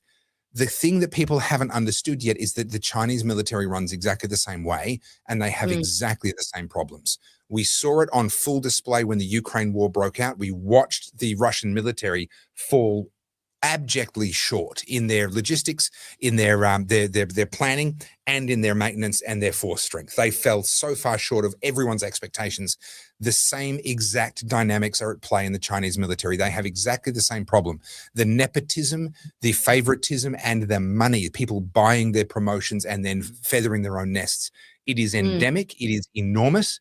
And there is basically not a single number about the Chinese military that we can actually trust at face value. Almost everything about the Chinese military is going to be less and worse than what's advertised.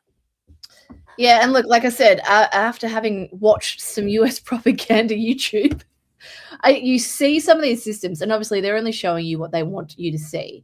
But even just trying to understand, like, I'm a civilian. I'm not privy to any of this. I don't know any of this. I just see it occasionally on YouTube.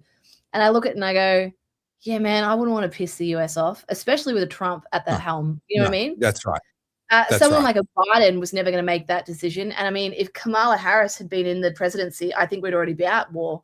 I really do. I think Taiwan would have had some visits from China.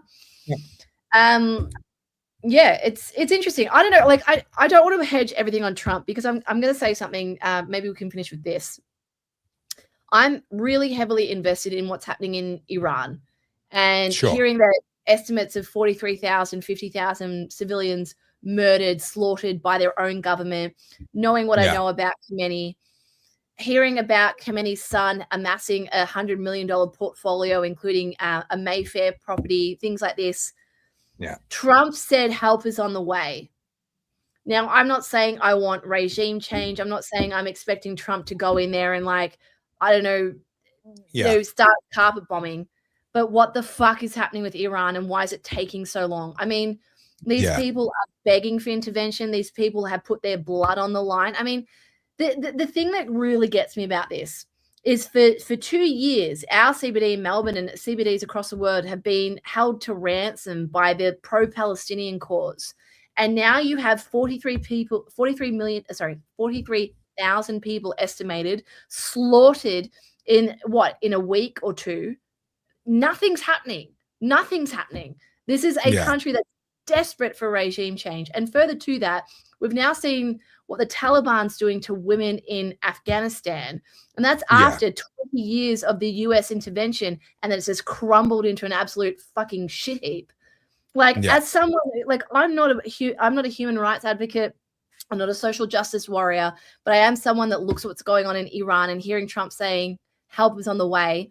It's been weeks and nothing is happening. I'm getting really sick of this. And I heard something today, and I haven't looked into it. I just heard this sort of like a headline, but Trump saying that he's ready for negotiations with Khamenei. I'm sorry, I don't want negotiations with Khamenei. That man needs a bullet in the face, as far as I'm concerned. You know, if Iranians were out on the street giving their lives with the hope that US intervention was on the way, and all it ends up being is some kind of discussions with Khamenei, I'm sorry, I'm not cool with that at all. So basically all wars end with a negotiation. This is a bitter pill to swallow. But for example, the war between Russia and Ukraine is not going to end with either side getting total victory. Total victory is the exception, not the norm, when it comes to armed conflict. And that means that after lots of people killing each other in any given conflict, Russia, Ukraine being an obvious one, at some point, men in suits sit down around a table and hash out a deal that involves giving back some of the land that people died for, and, you know, all kinds of other ugly realities in order for the war to stop. Trump saying, you know, I want to get to the negotiating table with Khamenei, I don't think is a bad thing or a wrong thing, because if that's what can lead to the killing stopping, well, that's a step in the right direction. What I think was a wrong thing from Trump was for him to say help is on the way, because a lot of people, a lot of Iranian people would have hung their hopes on that and kept pushing, perhaps ill-advisedly. And of course, we don't know what the real number is. The reports of 43,000 could be more, could be less. We don't know. And honestly, these are the sorts of situations where you never really know with certainty. It's only ever going to be an estimate. But we know that a lot of people are dying, and they're dying because they want to be free. They're dying because they want to be out of the Islamic oppression that they've experienced under the mullahs. And they're dying because they thought that Trump had their back. And that hasn't proved to be the case in any tangible, practical sense. So, yeah, the negotiation side of it. I'm loving being chastised in the chat and everyone calling me a dickhead. Thank you. I appreciate that, guys. I love coming on here every fucking week and being told how much of a dickhead I am for having a conversation about stuff I'm not 100% familiar with. Isn't this the whole point of this podcast? To hash out these conversations, and then you go off and call me a fucking dickhead because I'm trying to learn. Thank you. Thank you for insulting me and making this harder than it needs to be. Sorry, but this really gets my goat. I'm on my fucking holiday and I got people calling me a dickhead in the chat. Why the hell do you think we do this? We show up every week to have these conversations because they are messy. None of us know the answers. None of you people in the chat know the fucking answers. Unless you're Trump and you're in that room with him, none of you know either. I'm done with this crap. Everyone's acting like you have the answers. Everyone's acting like you know what's going on. None of you know. Everyone's a fucking know-it-all. Like, I'm sorry. I just, like, this gets me really pissed off. So the one thing that has happened is that there are now US forces massed in the area. Ships have been heading in that direction. I know that. I know they're moving the ships and everything. I understand that. But I think your point is that Trump would have created an expectation in the minds of these people. If we just keep pushing, you know, like help is 24 hours away. Help is maybe 3 days away. Not help is coming in like 4 or 5 weeks time. And unfortunately, a lot of good people would have died in the mistaken belief that help was a lot closer than what it proved to be.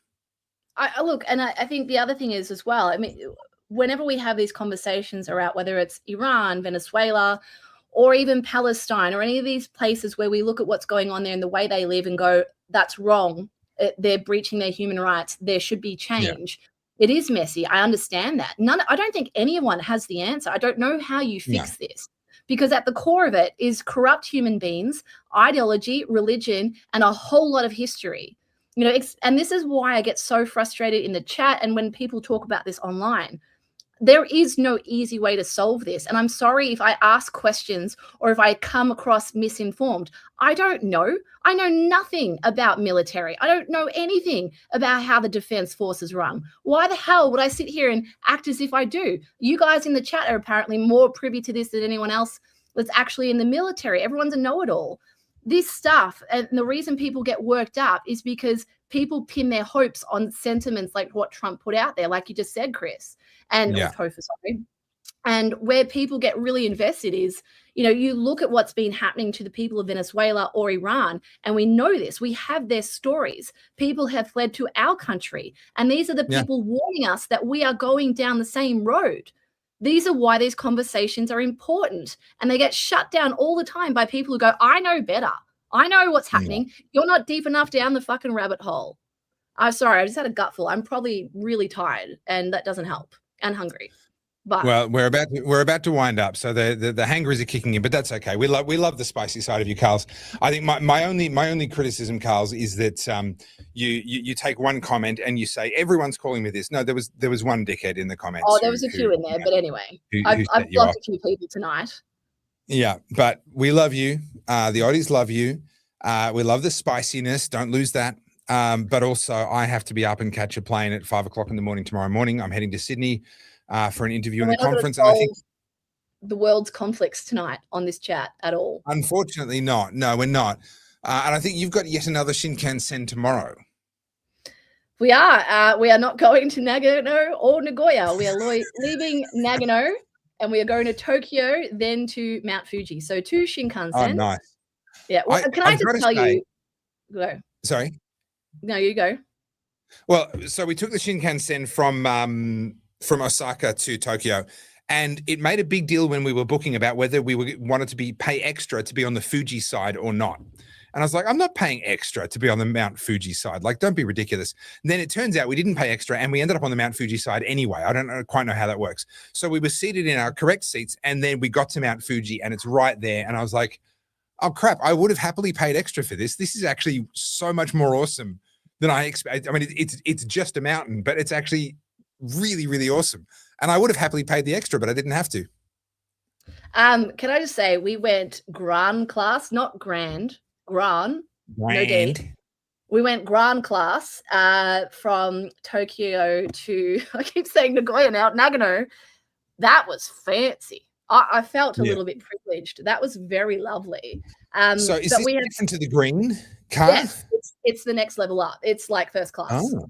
I thought the green car was the fancy one, and I was like, oh, this is a bit ordinary. Like, okay, you can order a drink and whatever, but okay, yeah, whatever. No, it gets better. And you like 1 hour Shinkansen, they didn't actually have it staffed, but typically, and you pay a bit more for it, they'll have like basically an air hostess who walks around and gives you all that. You get slippers in grand class. They give you some slippers. But I will say this, like, again, all these memes have been popping up because my algorithm is clearly, privy to my conversations. But you know how they say that you're either an adventurer or a holidayer? I am an adventurer. Yeah. And G and I have clocked up almost 200 kilometers walking whilst riding Shinkansen from the north to the south to the east to the west in 2 weeks. I'm very tired. Have you, I'm just putting this out there, ever heard of Uber? Uber? We've been doing that as well. We've got Ubers, we've got Shinkansen, we've got local trains, and we're still cracking up about maybe 20,000 steps a day. Our record was 28,000 in Osaka. 200 kilometers nearly in 10 days? Yeah, about that. That's that. I'm tired. You've done it again, Carly. I don't know. I don't know what to say. I mean, they have trains, they have Shinkansen, they have taxis and Ubers, they have bicycles, for crying out loud. Well, I don't understand how you put yourself in that situation. We've done them all. We've been on a boat, we've been on ferries, we've been on trains, we've been on Shinkansens. Like I took the itinerary and squished as much into it as possible, and we've still got more to do. We're not finished. And then we fly home on Sunday. So okay, you might not be finished, but I am. My brain can't handle this anymore. I'm done. It is too late for me, and I have to get up very, very early. Enjoy the remainder of your holiday. We will see you on Monday. And then we're back in the studio doing like a proper one on Wednesday, are we not? Yeah, we've got to do like good news, words, like actually be organized. All the stuff, like the actual, yeah, all the stuff. I all right, well, you don't enjoy yourself. So this, the fact that I'm here is a miracle. Yeah, well done. Thank you for your work. Thank you for compiling topics for us. It's been fun, but I need to get to bed. You need to get some food. So everybody, thank you for watching. Peace out. See you on Monday. Guys. Bye. Bye.